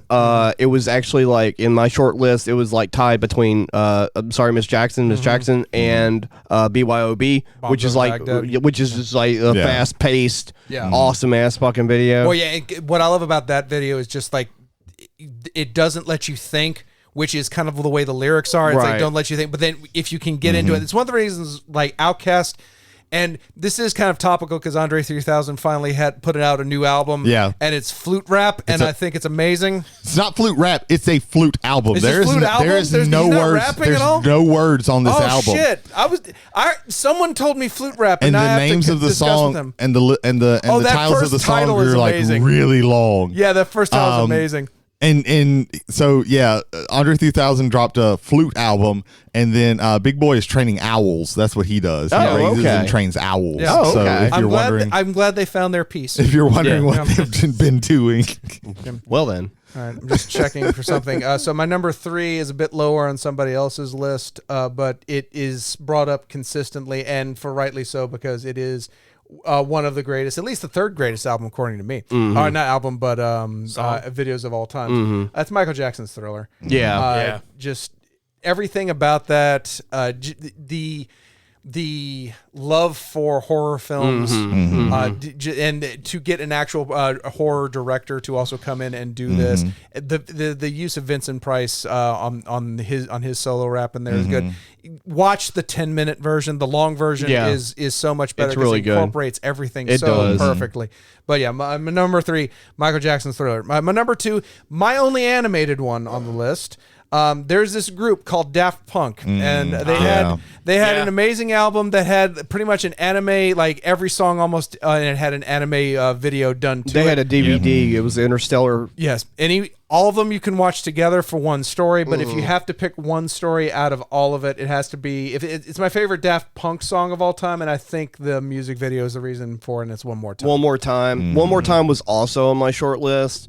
I think it's probably one of their best songs because it's just enough repetitiveness. Like, because some of their songs are overly repetitive. Around the World. Around the World is the most. That song, friend of the show, Nicholas Krebs. Yes. He hates Daft Punk because of that song. Yeah. So yeah, but Daft Punk One More Time, and the video helps with the repetitiveness because there's more stuff going on, a lot of stuff and varied stuff going on there, and you can incorporate that music into what you're seeing on it. My number 1 is Michael Jackson. Repeat performance on this list. Nice. Not from the same album, but where Thriller set up what I think was the blueprint for good art in music video. Smooth Criminal perfected it. Yeah. Smooth Criminal, for me, is the coolest fucking music video of all time. He walks, and when I say, and I will also say this, when I say Smooth Criminal, I'm talking about the cut from Moonwalker. Yeah. Because, again, the longer cut of that, he walks into the room, and the first thing he does is, from all the way across this fucking warehouse, he flips a coin, and it lands straight in the jukebox, and that music kicks on right there. And then it goes from everybody's tense to we're in a music video now. Right. Yeah. Shot for shot, everything that happens at the video to me is pitch fucking perfect. God, I love that video. It was either going to be Thriller or Smooth Criminal. Smooth Criminal? No. It was going to be one of those two. This was I think I'm the first person in any history of the chalkboards to do this where I put 2 of the same on the list right here, and I wanted to go over the guys. It's like do it because there are a lot of I'll put it like this. Michael Jackson has more % good videos than almost any other artist. Madonna might be able to challenge that, especially for that time period. Janet Jackson, I think, also for that time. I think the only misses that he has as far as music videos go is 2 of them. One, because like in the 70s they didn't know what they were doing, and I Want to Rock You All Night is just him just standing around. But I mean, again, that was before music video was like an actual art form. The video he did with his sister where they were in space. Scream? Yeah, I think there was. That's Scream. Is it? That okay. is Scream. Yeah, that one's like. Don't it make you want to scream? I love that song and video. So I disagree with you on the second one. That one, and also Don't Stop Till You Get Enough. That was kind of a disco album. Right. And it's a static shot on him on both of those videos. Yeah. And him doing a few dance moves. And right. So, that was the Against the Wall. Is that the name of the album? I can't remember. Off the Wall. Yeah, Off the Wall. That's what it was. Yeah. All right. So the lists are up, gentlemen. Well, Now we have the painstakingly difficult chore of trying to decide on our contenders first. To hope I go ahead and get the obvious one out of the way. A Michael Jackson song has to be in the top 5. Yeah, I mean it's obvious. Which one? Thriller is the only one with 2 votes, but it's never the number 1. Smooth Criminal is a number 1 on my list. Let's go. I want to start. Oh, hold on real quick. So I shot last time and I killed Shao Kahn to get Mike Tyson on the list for the top 5 boss fights of all time. Jody, you have the bullet whenever you want to use it. Cool. I'm going to go ahead and say right now that for the Michael Jackson, to get this one out of the way, for the contenders, we don't know exactly what position in the top 5. I'm going to say Smooth Criminal out of the Michael Jackson videos is the best one, in my personal opinion. Ethan, what do you think? I am forced to agree. Ethan, what do you think? It was when making my list. It was a toss up between Thriller and Smooth Criminal. So, what do you think objectively, like outside of your own personal taste, between the two, is the best video? Because that's what I'm going on. I gotta say Smooth Criminal. I think Smooth. It's so cool. He's just so cool. Like effortless. It is the coolest he's been. Like that. If you look at that versus Billie Jean, it's almost like the same thing except it's elevated by like 100. Yeah. What do you think, Brady? I mean, I'm basically outvoted anyway right now. The problem with Smooth Criminal is that it's like the part of it is taken from the movie. So sometimes like it's even hard to like if sometimes when I've in the past when I'm like, hey, I want to watch Smooth Criminal, and it's like, well, here's like 15 different versions of the cut of this. Hopefully you pick the one that's right. But I think objectively, to me, Thriller is the better video of those because it is a self-contained thing that wasn't just taken from the movie. But again, I'm basically outvoted, I think, at this time. Well, we could also go back to it. We don't have like oftentimes like when you're like looking at like lists of like what are the greatest videos of all time. Like Thriller is always going to be at the top. I'm going to write down Michael Jackson as a contender, and then not and we will codify that here in a little bit. Right. Yeah. But wherever we got 4 videos and a Michael Jackson video, right? That's basically how it's gonna work. Right. I agree. All right. Who did I surprise with the Twisted Sister submission? Me, because I was making a joke because the way you were explaining it as an intro, and I interrupted you by using the intro from the Twisted Sister song that you put on the chart. Yeah. We're never going to get that level of serendipity ever. It's never going to happen again. It's never going to happen again. Not going to happen. So I'm looking at the number ones firstly, because they stand out. Those are powerful fucking number ones. We could just do those 4 and then fight on the 5th one. I really, out of the 4 I'm looking at, out of the 4 number ones I'm looking at, besides the one we just talked about, honestly. So the 3 number 4s. The 3 number 4s. Yeah. 3 number 1s. The John, I love that Johnny Cash video. Like Hurt is so impactful, and it's minimalist. It's minimalist. It's emotional. It's black and white, and it's Johnny Cash just singing It's not for the black length and white. of the song. It's sepatone. Why do I feel that? No, and it cuts it to different things. It's not just him. Right. Yeah. Why am I misremembering that bad then? My bad. Shit. No, that's okay. No, it is a very, very muted tone. And I think it's kind of like this is it's not exactly like This Is America, but I think it like adds like if you listen to Hurt, you're probably not going to tear up, but you are going to kind of feel that kind of ache. You're going to feel the emotion. But if you watch the music video, it's going to hit you in your chest, and you are going to, if not cry, well up. Yeah, I definitely welled up the first time I saw it. Like even like to this day, like I get emotional watching that. So kind of like a side. Me and Bianca, we watched Inside Out the other day because we wanted to. Yeah. And we got to the part where things got depressing. Joy and Bing Bong, they're trying to like fly out of the pit. And it got to the part where Bing Bong, he jumps off of the rockets and Joy makes it and he disappears. I don't care. I cry every time I see that. Yeah, no. That's because you're a human being. Yeah. Like that part hits me, but the part at the end where she comes back, like that hits me harder. But I think it mostly has to do with I have a daughter. Yeah. Like that hits me the same. Like it's gonna hit you. Like things like that are gonna hit you harder. I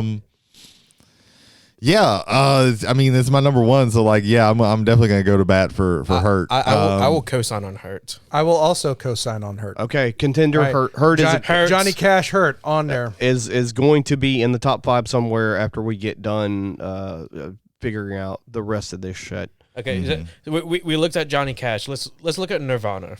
Smells Like Teen Spirit. I nominate Smells Like Teen Spirit because of the single cultural necessity of it. I said I was gonna put, when I put Heart Shaped Box on there. Like I just think it's a better video. I can agree with that. I can also agree with that. But like in my mind, I was like, somebody's gonna put Smells Like Teen Spirit on there, and it's gonna be impossible for me to argue. Right. Let me refine it.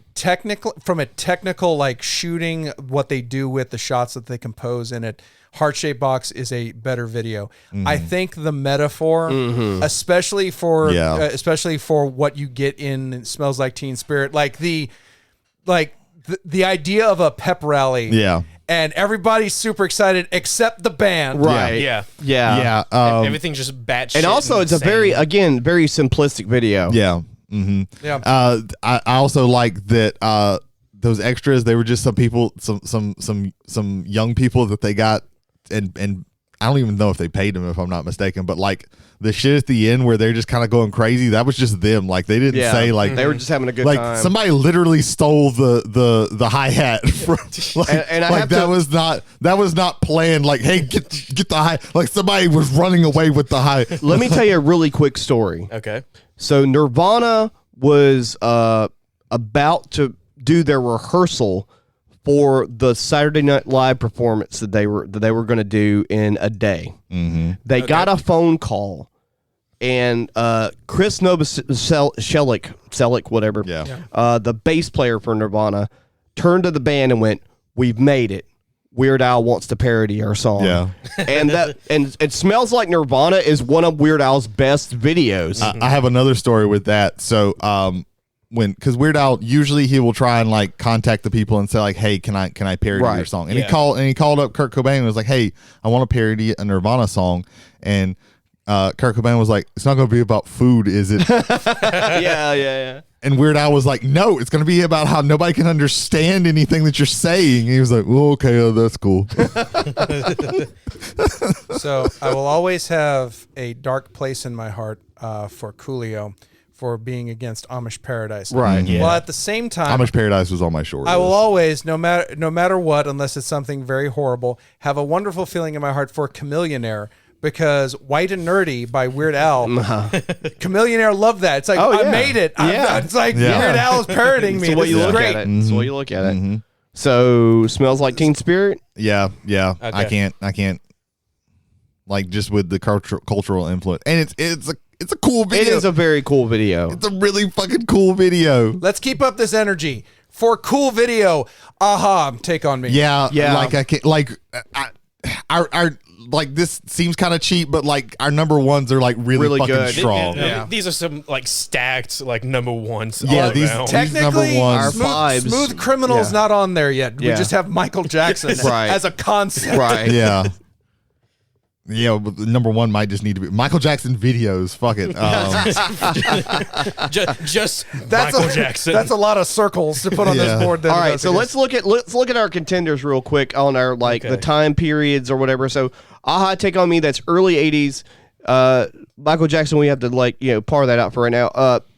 But the ones we have for him are early to like mid 2000s. Hurt's early 2000s. Smells Like Teen Spirit is like 91. Yeah, 90s. So we don't have anything. We have like generational stuff. We don't have anything super modern. I want to actually note. But then again, the most recent one is The Weeknd Heartless. That is the most recent thing. Yeah. The only problem with that performance is I haven't seen it. We also have This Is America by Childish Gambino. That is also that is. Okay, let me see. Yeah. This is This is gonna be hard. I don't know nobody speak from Run the Jewels and DJ Shadow. Yeah, unfortunately. I'm not saying that as a negative. Yeah. I'm not Well, saying that, but it's I like put it on there knowing that most people probably hasn't seen. Hasn't every seen the video. song on here I know and I like. You know what I mean? Yeah. Right. Like for me, like just Okay.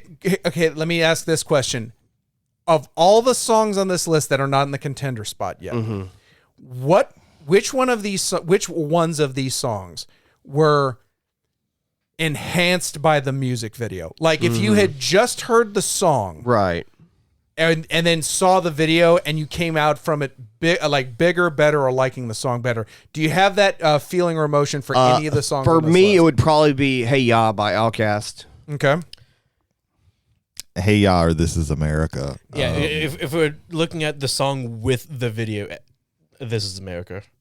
Because I can listen to Hey Ya without the music video. That's what he's saying. He's saying I'm saying of the ones that we have not gotten in the contenders yet, is there a song on this list that the video hyped you up even more? Like, did you hear it and were like, whatever, Hear but then it saw the first video and and then it's see like, the okay, video. I get this a little bit more.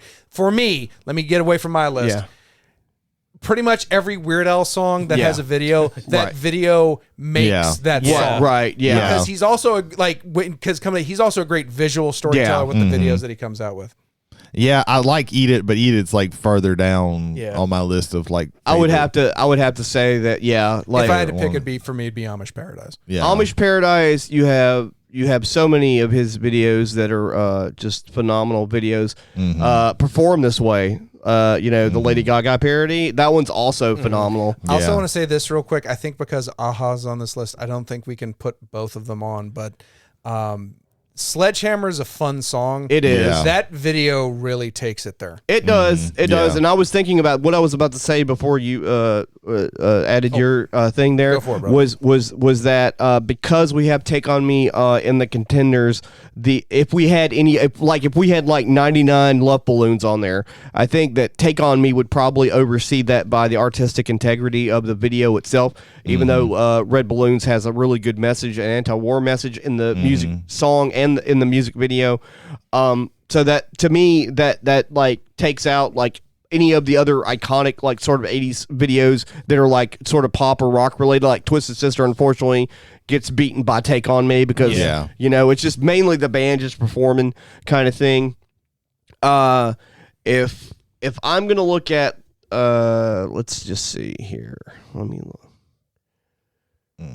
All of this is so it's good. it's really hard. Really well done. The Nine Inch Nails Closer song, like that's a song that like you see that video, you're like, what the actual fuck is this? For me, like One More Time is a cool video, but they used an anime and it works really well for the song. It's not on the board. It's an 18 plus like Nine Inch Nails and the subject matter is a little gray. Like it was questionable then, and it certainly would be furthermore now. Right. But I was about to say Fatted Land. That's the name of the album. Prodigy, Smack My Bitch Up. Yeah. Oh yeah. That video. Holy shit! You get taken on a ride. That's a crazy ass video. That video aired on television. Yes, like 2 or 3 times. Kurt Loder comes on before the video. We're going to show this video, but please be aware that there is graphic nudity and violence, drug use, alcohol abuse, and here it is. And then you see it, and it's like, it's fucking holy crazy. shit! Yeah, it's wild. It's a wild ride. Again, that one was on my short list. Right. For I thought about that one. I thought about Aphex Twin. Oh yeah, Aphex Twin. Window liquor. Yeah, that thing's fucking. I'm surprised nobody put any Fatboy Slim videos on there. I thought about Weapon of Choice. I did too. I did too. I was like, I'm surprised that that's not on there. Yeah, there's so many. There's so many videos. And I hate the band, but I was surprised nobody put any. Radiohead. Okay, song. I was about to say I don't like fuck. They're Radiohead. Radiohead. has some. Karma Police is probably one of their better videos, but I don't like the band, so I wasn't going to put them on there. For example, Creep. I like Creep. Right. It's not something that I'm like I go home and immediately play. But if it shows up, I'm as a video, No Surprises is really good. But as a video for Creep, it's just them playing. Yeah, right. That's one that's lower on there. I'm talking about like other songs. No Surprises, like Karma Police. I can't remember. OK Computer as a whole. Yeah. Like yeah, but boy, we are dancing around this. I would say, even though I really do like the 9 Inch Nails one, since we already have Johnny Cash Hurt on there. Right. Let's piss off Trent Reznor more. Trent's good. Yeah, I don't think he was actually pissed off by that. He's not Marilyn Manson. Yeah, he's not a piece of shit. Yeah. God. This is and and I had to make cuts before I made my list. Oh God, yeah, While everybody's thinking, I can talk about some stuff. Go for that while we're thinking. We there are some notable. We've already mentioned like Janet Jackson, Madonna. There's some missing. Like she's had Vogue. My short list was Like a Prayer. Like a Prayer is a great video. That's a artistically that is her best. For me, my personal favorite is Borderline. Yeah, it's up there. Gorillaz have great videos. Yeah, my short list had Clint Eastwood. We talked about Ghost earlier. Cerise was on my short list. Cerise is a great video. OK Go, they're a band that does really good videos. Yeah, that's Upside Down, Inside Out. The first one. Here It Goes Again. Here It Goes Again with the treadmills. Like that was a simple thing, but done very well. Florence and the Machine. Yeah, Florence and the Machine. The one that was on my short list for that was from one of the more recent albums called Big God.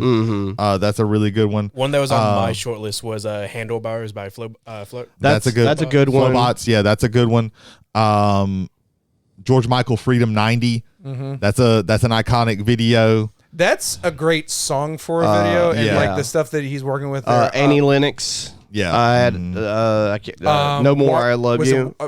See, for me, it'd be Walking on Broken Walking Glass. on Broken Glass is a good one too. An Eminem song was in my short list, but it was Stan. Stan's good.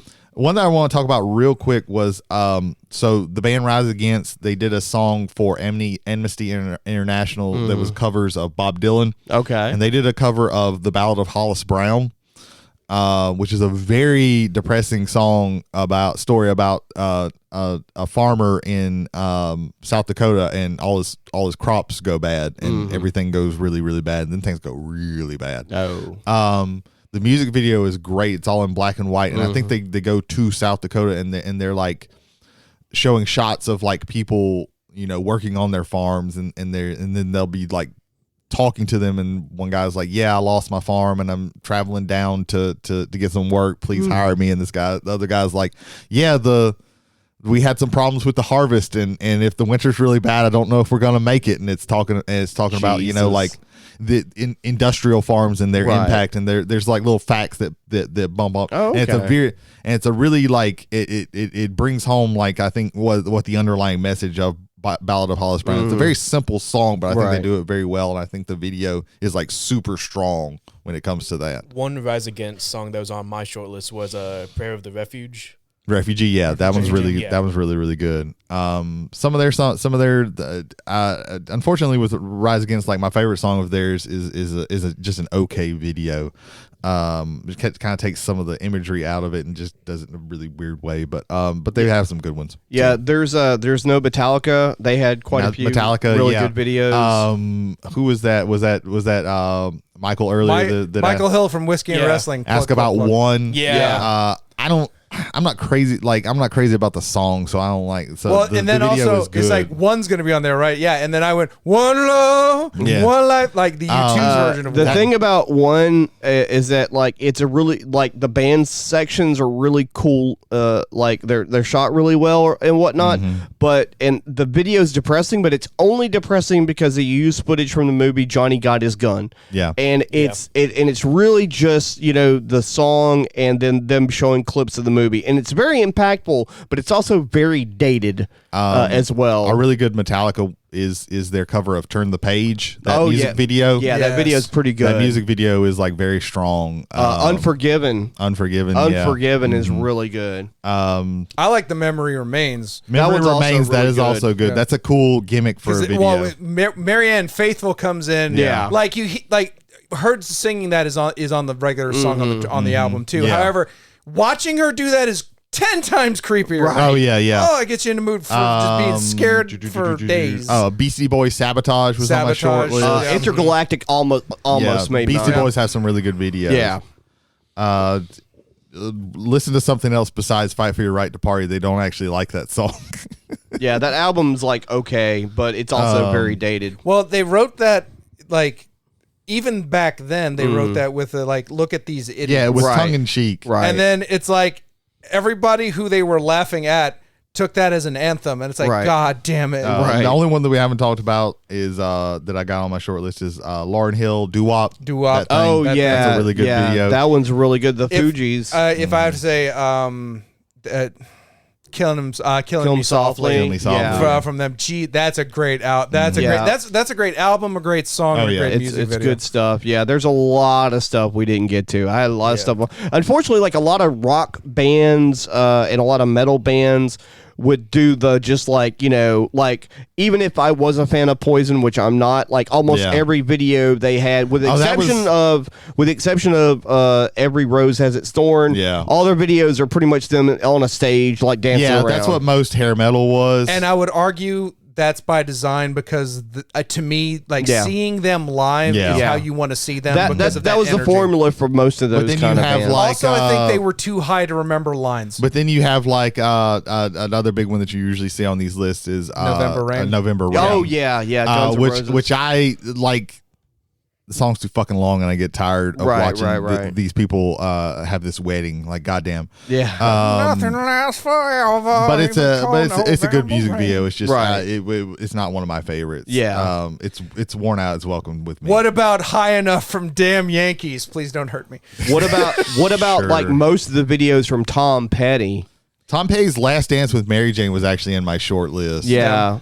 Don't Coming Around Here No More is also a good one. Yeah, where he's playing the Mad Hatter. Yeah, that one's good. I'm a really big fan of Into the Great Wide Open. Mm-hmm. Like the video with Johnny Depp. That one's really good. That tells a story too. I don't think I've seen that one. Oh, it's really good.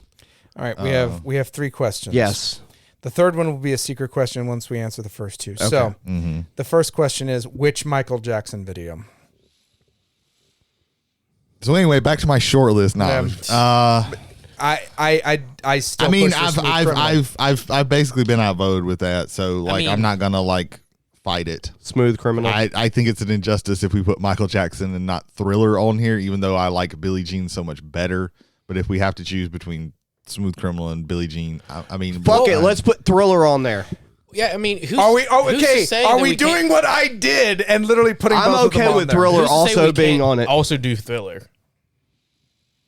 I'm okay with that. I guess I'm outvoted again. Okay, then hold on, because what's the reasoning here? I'll switch my vote to I'm voting to whatever Brady wants, just so that it's a draw. What's your opinion? You don't. No, this is 12 Angry Men. No, you don't. I may not believe he's innocent, but I want to hear the argument. I sure as shit ain't Fonda in this. I don't like.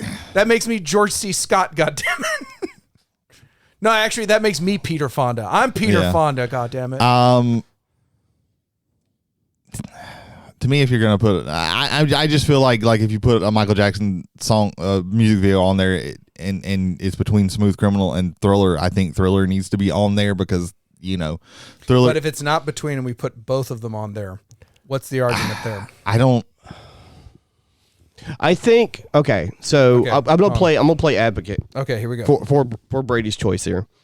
I think that, I like that you're playing advocate. So, kind of saying that, hey, he's not right, but I'm gonna argue it anyway. Well, that's not my point. That's not what I'm trying to say. Smooth Criminal is a really cool video, and it did use a clip from the Moonwalker movie. However, at the time, if we're talking about like a song or a video that had a cultural impact. Thriller had more of a cultural, arguably, but nah, I think it's hard to argue that Thriller had more of a Thriller had more. I 100% agree with that. I think Thriller had at the time and a more long-lasting impact than Smooth Criminal. Yeah, because Smooth Criminal was awesome as fuck when it came out, and people talked about it for a while, but they didn't go back to it as much as they went back to talking about Thriller as the years. Thriller didn't. I mean, Smooth Criminal didn't change music videos the way that Thriller did. Yeah, when Thriller came out, they were like, "Oh, let's throw a lot of money into these things, right? And for better or for worse." Yeah. So. Well, they also got their money's worth. Like you can throw $1 billion at it, and if they don't, I will say it's the question of revolutionizing and refining between Thriller and Smooth. I'm gonna change mine. To I think Thriller should be on there instead of Smooth. Thriller should be on there. Yep, I think Thriller should be on there instead of Smooth Criminal. All right, so the two people that let's see, you said Ethan also said Thriller, so we're gonna move from Smooth Criminal back to Thriller. I think so. I think it's more impactful. I'm fine with that. Okay. I have no quarrels. Okay. My one thing that I think. Which one has an amazing Halloween themed dance to it? Yeah, the choreography is in Thriller is way more. It's larger. You have a whole cast of zombies in that versus Smooth Criminal. See, Smooth Criminals is more complex because there's separate scenes. Smooth Criminal has dance fighting in it, but now that being said, we got 4. We need one more. Okay. All right. Jody still has his bullet. Yeah.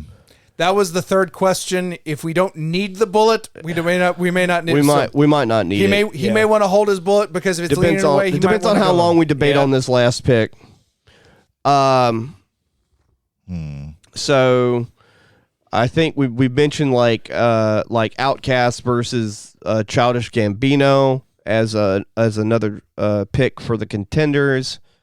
We also have, as far as like hip hop and rap goes, we have we got Eminem, Rap God. We got Tricky. We got. I don't think Tricky's gonna make it, man. It's an awesome video, but I don't think it's at I remember the song Tricky more than I remember right. Which Tricky. is there's a reason for that. There's Weekend. There's I think Walk This Way would probably have a better shot. To be honest with you, I like Childish Gambino because then it represents like another era, like the 2000. It represents both an era and also R&B and hip hop. Right. Yeah. Which we don't have on the contenders list yet. Yeah. Well, I mean, we have Michael Jackson, but even then, at that point, Thriller is pop more than it is R&B. Yeah, Michael Jackson is more pop. I think after the album Thriller, it's pretty much. Really after Off the Wall, because Thriller's there and I think we're going with our guts here now, and it seems like we're going with something that's it's either emotional impactful or on a cultural significance. I think that This Is America probably needs to be on there. Yeah, I think we're. I will second. Yeah, that gets us like, and also something with like a wide message as well. Yeah, I'd have to. Which is also something important. Yeah, I had to agree.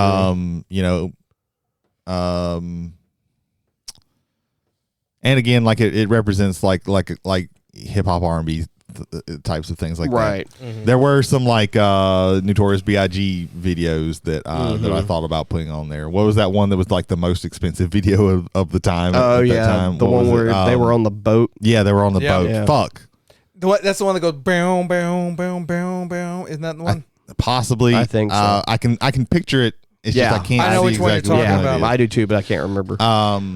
We have our list. Like we have the names, just not the order. Yeah. Michael Jackson's Thriller, Johnny Cash Hurt, Nirvana Smells Like Teen Spirit, Aha's Take on Me, Childish Gambino, This Is America. Before we go any further, just for spite, Jody shoots something. Like, you don't need to use this bullet. You want to use this bullet. Yeah, but I don't want to shoot any of these down. I think these are 5 really strong lists. Yeah. So I'm not going to. Yeah. Okay. He's saving the bullets. Yeah. He holsters his gun. So Jody has the bullet for next He time. chooses peace instead of violence. Yeah. All right. Well, we're all about to choose violence with one another. This on is those actually going to be. I think this is going to be top 5. really hard. This is going to be God something. fucking damn it. Yeah.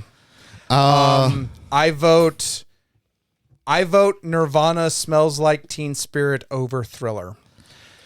That doesn't mean it's the number one. I mean that if it's on the however the list ends up, Nirvana Smells Like Teen Spirit has to be over. My Thriller. gut says those need to be 1 and 2. Let's start with number 5, please. I think Childish Gambino. This is America. Do we think? Yeah. I think Johnny Cash hurt. This is Johnny Cash Hurt, I think, is an exceptional song. Childish Gambino's This Is America, I think, is an exceptional song and also is a great political statement that isn't punching you in the face with it. I'm sure it's punching you in the face with it. No, like even with the video, like I don't. We're just talking about videos, though. Yeah, like that's. But even with the video, right. like it's metaphor over like this is the bad thing. No, just the rhythm, the flow of the song, along with the visuals and that. I'm not going to be as hardline with it as with Nirvana over Jackson. If Childish ends up 5 and Johnny Cash ends up higher than that, or if Johnny Cash ends up higher than Childish Gambino, I'm okay with that. But I prefer Childish Gambino over Johnny Cash's Hurt. Not that Johnny Cash Hurt is fucking bad. It's not. I know. It's very good. It made our top 5. Ethan, what do you think? Okay, compare Hurt and This Is America. I tend to go with more emotions with Hurt than This Is America, as opposed to looking at the message of This Is America. I prefer the emotions than the message, and so that's why I would put Hurt over. So you'd put Hurt Gambino. over Gambino. So does that mean that you think that Gambino needs to be a number 5? That's what we're talking about right now. Would you put anything? Take those two off, or not to put those to the side. Is there anything worse? Anything worse are the ones that are left that would go underneath those two? I think, to me, I think Take On Me is gonna be in the 5 spots. I think. Go. I was just about to say that's your number 1. I was just about to say I vote Aha Take On Me for number 3. But going with the arguments that all of us are having with the others. I am flabberstucked. I don't even know what the fuck to call this emotion that I am right now. I'll go on. So here's where in my brain the top 5 is. Okay. Childish Gambino number 5. Johnny Cash Hurt number 4. Aha Take On Me number 3. This is where it's really isn't it? This is where do we want to save that for the end? This is where I don't necessarily just personal preference. Michael Jackson Thriller number 2, Smells Like Teen Spirit number 1. But for me, like the 3, 4, and 5, for me in my head, the 3, 4, and 5, that's where I have it at this moment. Just throwing it out there so everybody sees where my thought process is at the time. Like we need like grid cards. It's like, okay, so this thing averages out to a 5.31. It averages out to a 4.2. we need to have. Well, it's because this top 5 is so stacked. fucking strong. Yeah. I think this might be the strongest top 5 we've ever done. And that comes off the heels of another strong top 5 we had the previous round with the video game bosses. Yeah. Jody, you've been fighting for it. I think number 5 is This Is America. God damn it. Isn't it? Number 4 is Take On Me. Number 3 is Hurt.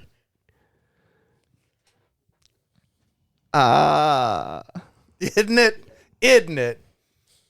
Number 2 is Teen Spirit, and number 1 is Thriller. Okay, Ethan, give your full 5 as it goes Ethan, to the contenders. Have a brain aneurysm with us. Oh, trust me, that's already come and passed. You can have more than one. You got plenty of blood vessels to pop in your brain.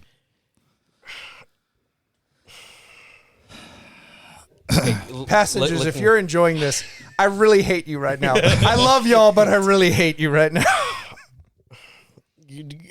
Basing from everything that we've said, I think Take On Me number 5.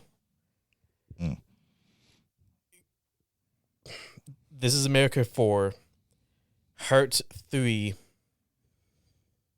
Teen Spirit 2. Thriller 1. So let me jump in here. I think I've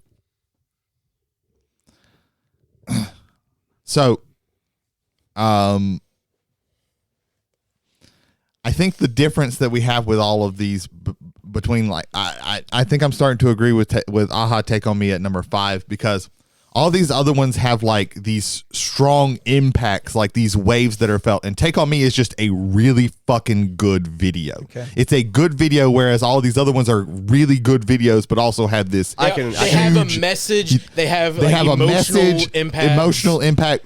Every time you're going to watch Take On Me, you're going to go, that was a really good video. I like that song. They did some cool things.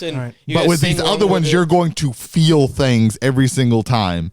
Or they have this like huge ripples through the industry of making music videos.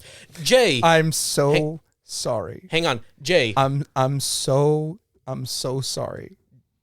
My number 5 is Hurt. My number 4 is This Is America. My number 3 is Thriller. My number 2 is Aha. And my number 1 is Smells Like Teen Spirit. Jesus Christ. I am so sorry. This episode is never going to end. I don't want to feel this pain anymore. I don't want to feel this pain anymore. We're gonna have to vote. I had a treatise. I fucking made sense. No. I logicked this shit out. I know you did. And I agreed with you. And I knew as you were saying it. I Peter Fonda the fuck out of this. I knew as you were saying it. I was like, oh and no. And you just gotta sit there being juror number fucking 1. I'm Peter Fonda. You're not. I'm Peter Fonda. I don't know what to do anymore. We're voting. I'm so sorry. We're voting. It's the only fucking way to do it. We're voting. God fucking damn it. Are we going to have to do each and every fucking one of these? Are you enjoying this, Bianca? No, she's reading her book. She's not even fucking paying attention. We're dying over here. She's just reading fucking TikTok. She doesn't give one rat fuck. One rat fuck. I vote. Hold on, let me. I just want to. I want to say this right now. Okay, I'm processing. I like Aha's story better than Thriller. I like Smooth Criminal's story better than all of that, but it's not on the list right now, so there's that. I like the use the use of the animation in that. I think is cutting fucking edge for that time period, and I think there is an emotional story behind that about trying to get back to somebody. So that. I'm not just saying that to be contrarian. Please, it's not that. It's just I partly agree with you, but as far as messages go, I think Take On Me is on the bottom of our top 5, and that's how I feel about it compared to all of the other artistic and emotional. Okay, let's do a different argument. Okay, let's do a different argument. Smells Like Teen Spirit at number 1. 2 of us have that up there. I feel like when it comes to cultural impact, like the only thing that can really like touch it is Thriller. I agree. Yeah. So are we specifically for the 1 and 2? It was a simple idea done incredibly well that also tells you exactly. So if somebody hasn't heard Nirvana, you can play them this video and be like, this is who Nirvana is. And they will be like, I get everything. And not just Nirvana. This is what grunge looked like. Yeah. And not in a way that is kind of silly or overbad. This is what Have you never heard of grunge? This is grunge. And they will go, I get it. Because I will say Nevermind has powerful songs all throughout. Yes. You can't, even with Thriller, if you take Thriller out of Thriller, you still got Billie Jean, you still got Beat It's on that album. Beat It. Yeah, Beat It. Want to Be Starting Something. The Girl Is Mine. Girl Is Mine. PYT, Pretty Young Thing. Like there's there's so much there. The Nevermind kind of drops off after Lithium, in my opinion. Like the back end, okay, hold on, we have enough fights. I will table that for another time. I don't agree with that. I don't either. But do we put Nirvana at the number 1 spot? I'm okay with it. I'm okay. It's my number 1 out of this list, so yeah, I have no problem with that either. Jody, we don't want to feel like we're sandbagging you. No, that's fine. Everyone made really good arguments, and we can't be here all night. Yeah. And so I'm off next. I'm off tomorrow. So. I'm off tomorrow too, but I don't want to be like doing this for another hour. But I don't know. I'm getting my second wind. All right. Well, we'll push through it. Okay, so what I really think is that, yeah, I mean, the other issue, for me, because I'm in the super old category of being 51, and we have so many things on here that are like, half my age or older. Mm-hmm. And so, there is the catering towards the newer of the videos that are on here it's always going to be appealing one way or the other. Counterpoint to that, like music videos weren't really a thing until the 80s. So you're correct. So it's not. So most things. So like you'd have like weird shit that would show up like Ed Sullivan. They couldn't do it live, so they did something on tape. There were oddly made created things that were music videos before that was actually considered a thing until MTV. Leonard Nimoy did have a video about hobbits. Fuck it, number 1 through 5 is Pink Floyd's The Wall. We're done. I'm out. I quit the fucking show if that's the case. Jesus, okay. That was violent. I love it. Now, if we were talking about the Who's Tommy, then I might be on board. If we're talking about concept music video movies. Nirvana, I'm completely fine with Nirvana being number 1. Right. Don't be so enthusiastic about it.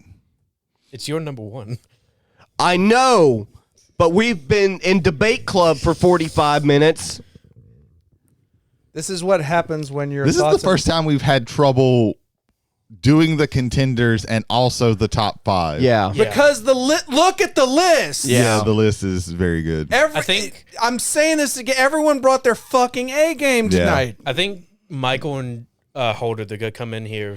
It wouldn't matter. They would be mad no matter what. I've got 50 videos that I wanted to put on this list that I can't put on the list. No, when they hear this and they feel our pain, they might be okay with it or just laugh their fucking ass. Tool was also in my short list. Sober was in my short. Sober was in my short list as well. Sober, I think that's actually one of their weaker videos. It is, but it was the first time I was introduced to Tool, so it was very impactful. 4 more to go, gentlemen. Okay, we've only done 20%. Thriller's got to be number 2, man. Yeah. Thriller 2. Yeah. Thriller? Okay. Yeah. Thriller's got to be number 2. It's the rest we're going to have an issue with. Yeah. I can't put Aha underneath the 2 of them. Well, hold on, let me stress that. It's a hard fight for me to put Aha underneath the 2. I agree with Aha being number 5. That's how I feel about it. 3 for me, 5 there. I had Aha in my number 5. 5. Yeah. Okay, right, 5 it is. All right, so Take On Me is at number 5. So we have Hurt, and This Is America. Jesus. and This Is America. Yeah. Do we so I think the question with this one is, because I think both of these are kind of, oddly enough, they're similar in a lot of ways. Like I said, that like to really get the full value of both of these songs, you need the music video.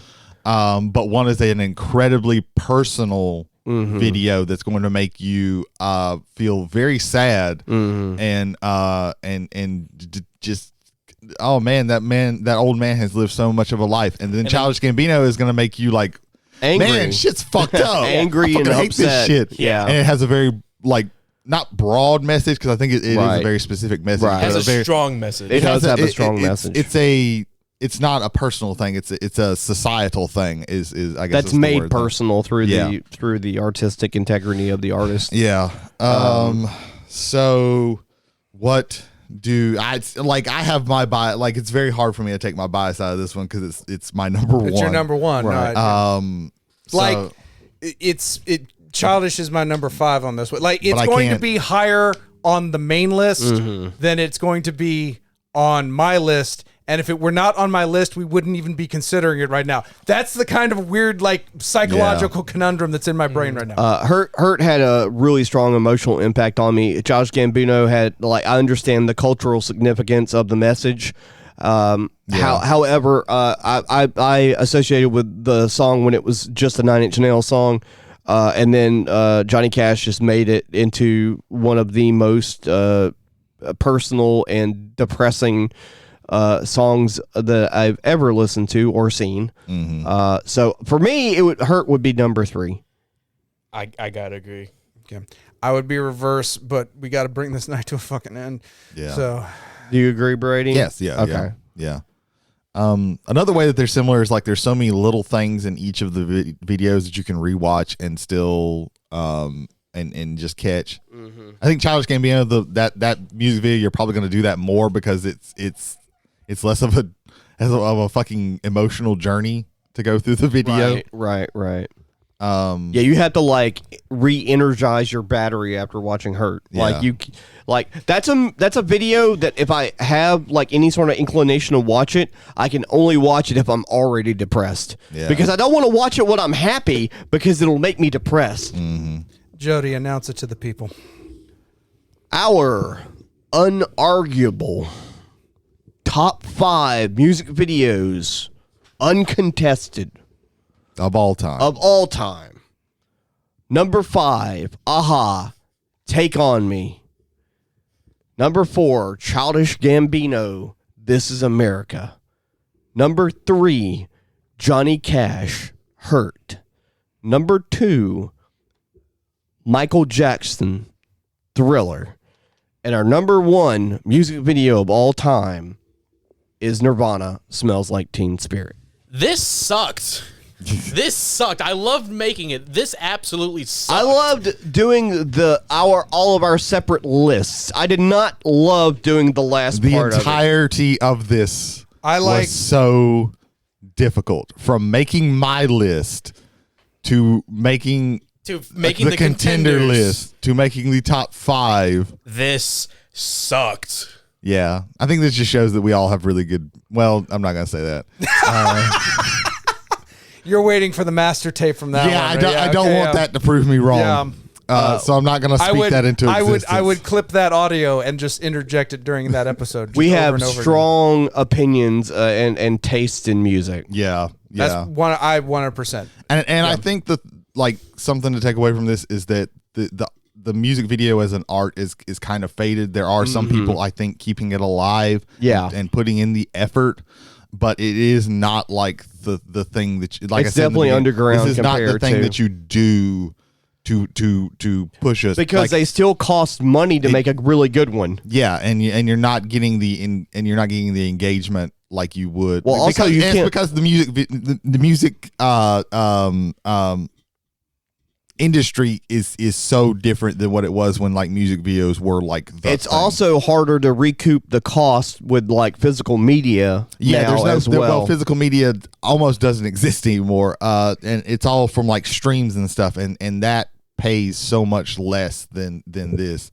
You're not going to get anybody like spending millions and millions and millions of dollars on these like you have been for like that one Notorious B.I.G. song. I think there was a Janet Jackson song that was like super expensive, unless you're somebody like a fucking Beyonce, who we didn't mention at all either. But I think mostly that's because all the single ladies. Well, all the single ladies, the entirety of Lemonade, unless you're somebody of that her and fucking Jay-Z went to like the Louvre and shot a video, and this was like 4 years ago. Yep. 3-4 years ago. So like, unless you have like that, unless you're at that level, Taylor Swift is also somebody who's still like making pretty big production videos.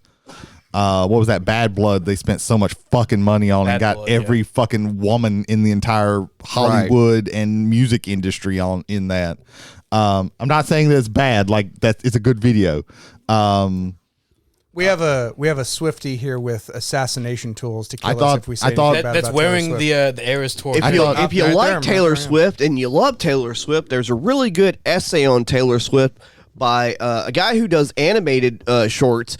He goes by the name of Meat Canyon, but his actual channel is called Papa Meat, where he does like reactions to things such as the cult of Taylor Swift. You should check it out; it's really good.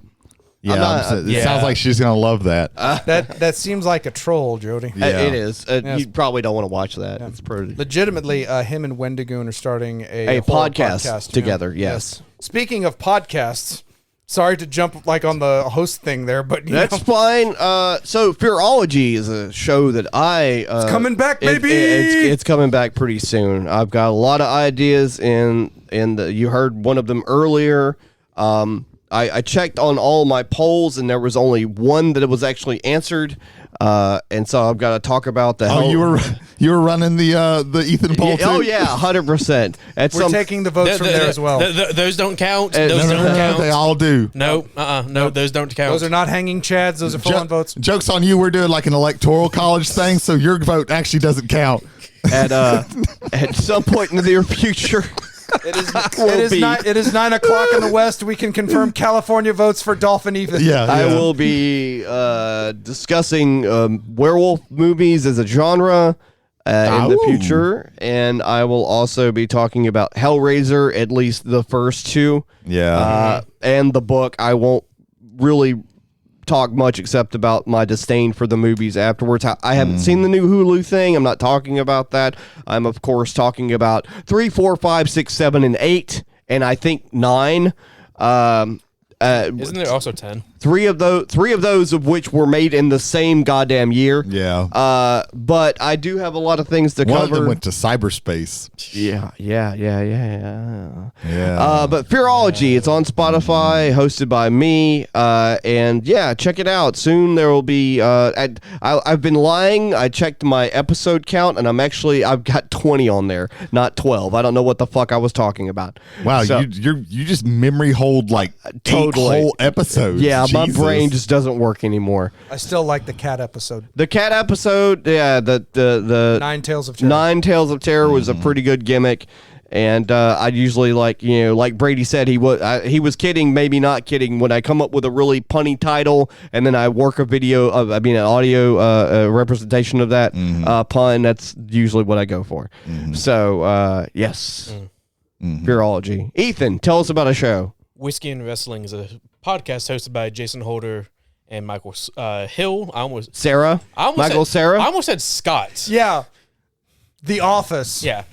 Michael Hill, Jason Holder. Michael Hill, replace yourself with Michael Scott from The Office. See what happens. That'll probably improve your download count. Yep. They drink whiskey. They talk about whiskey, and they also talk about wrestling of the week. Listen to them talk about how Killswitch almost made a face turn, but then got into Killswitch being Luchasaurus. Yeah. No, Killswitch. Or listen to them talk about Hangman Adam Page drinking a man's blood. Yeah. And also how a timeless Tony Storm accepted the AEW Women's Championship. So, one of the best gimmicks in wrestling right now. Pretty good one. Yep. Give them a listen to Whiskey and Wrestling. Brady, tell us about a show. Silence Your Cell Phones is a podcast that is hosted by Jared Hubbard and Kevin Sheldon. All right, thank God. Stuck the landing. They talk about movies that, they give you their opinions on them like we often do. I'm not going to say theirs are better than ours because they probably aren't, because I have great taste. God damn it. That's some of that leftover energy from the chalkboard tonight. No, I just believe in my opinions, and I think that they are the correct ones. That's all. Yeah. How many Andy Warhol movies have you seen, Silence Your Cell Phones? Probably have you the seen same or The equal Barbarians? as me. Yeah. You fucking cowards, watch The Barbarians. Kevin, Jared, we love you guys. Seriously, we do. Yeah, they're gonna be able to give me shit pretty soon because they're gonna be coming down here next month. Yeah, please don't hurt me. Hurt Brady. So yeah, if you want to hear somebody talk about movies and stuff, the great art that is the moving picture, that's the most pretentious thing you've ever said. Shit. You like movies, right? Let me talk about. We are snooker fucking loopy. Give me a second to talk about the Criterion Collection, sir, and I'll show you something. You want pretentious? You haven't seen pretentious. I might can out pretentious. We're pretty close. You can't out weird me when it comes to movies. That is true. Or music, but I can movies. I could probably out weird you too. I don't know. But is this a new this is an episode later on down the line? Is this the next bus fight? But I think I can out pretentious. Yes, it is. How many Russian expressionist movies have you seen? How many have you seen? I don't know, like 4 or 5. Jesus. Jay, I think we got the next bus fight. Put in the doc. So anyway, yeah, Silence Your Cell Phones. Check them out. They're on YouTube and anywhere where you get podcasts. If not, just try somewhere else like I have to do with my shit. I'm down to SoundCloud right now. That's where I'm at. You're amongst the rappers. That's where I'm at right now. I've downloaded and I'm listening to podcasts off of SoundCloud. I'm picturing you. This is how bad it gets. Strike that. I can't download anything off of SoundCloud. That's right. I can only like it and then play it. And then when I go to like something else, it plays something. It plays that fucking podcast. I don't want to listen to that podcast right now. I wanted to like it so that it's in my list so that I can come back later and listen to it. In my mind, I have you as a homeless man in a box with a cup that has SoundCloud written on it. So far behind on my podcast. And there's people are just dropping podcasts in there and just rattling around. I feel you, Brady. I've been going directly to websites where the podcasts originate from so I can listen to them without having to deal with that shit. But I'm so far behind, I wouldn't remember that. So I have to have somewhere to keep the podcasts. Jay, tell us about a show. I'm so tired. I'm so very tired. The Completed podcast. All the guys that are on that, I can't remember any of them right now. No, Chris Vega, Brandon Scott Tanner, Brandon Smith, bringing news and views from the competitive world of Magic the Gathering, whether it be modern or other formats as is necessary. Also some fantastic interviews with Magic the Gathering pros, tips and strategies on not just what to bring to the table, but what to do when you're out on the road going to these events. That is the Completed podcast for Team Metamorph. Available on all active major podcasting networks. I think we've limped in. We got 3 wheels and a rim on this motherfucking bus right now. You'll be too late for this, but I'm going to say it anyway. McNarb Gaming in lovely Goshen, Mississippi is going to be having a Black Friday sale that has already happened by the time you listen to this show. Look at all the savings you missed by not having a time machine. Go back in time, shop all the deals. You should have already known that it was going to happen. Because everybody has a How dare you? You could have gotten those puzzles and shit for like 10% off. You call yourself a capitalist. I know. There's going to be a lot of things on sale. A lot of things. Come to McNarb Gaming in Goshen, Mississippi. They have a lot of shit. Mm-hmm. You want plushies? They got that. They got plushies. I understand now why they don't pay us for this plug. Mystery box. This is technically we pay them. That is true. Yeah, that is true. True. I'll say this right now: if this wasn't low effort, it'd be no effort right now. God damn, unbridled. I am so rage. tired. I legitimately. For travelers on the omnibus, I've been Jody Kite. Did we decide what we were doing next week? Yes, I thought we did. What was it, Ethan? Varying degrees of science fiction. Varying degrees of science fiction. Science fiction as like a science fiction thermostat. I think it was science. We're still workshopping this, folks. Just turn it into it's something science fiction. This is probably going to get cut because it's convoluted and we don't know what's going on. I have been Jody Kite. I've been Ethan Skinner. I'm James McCarthy. I'm Brady Davis. Thanks for stopping by and enjoy the ride.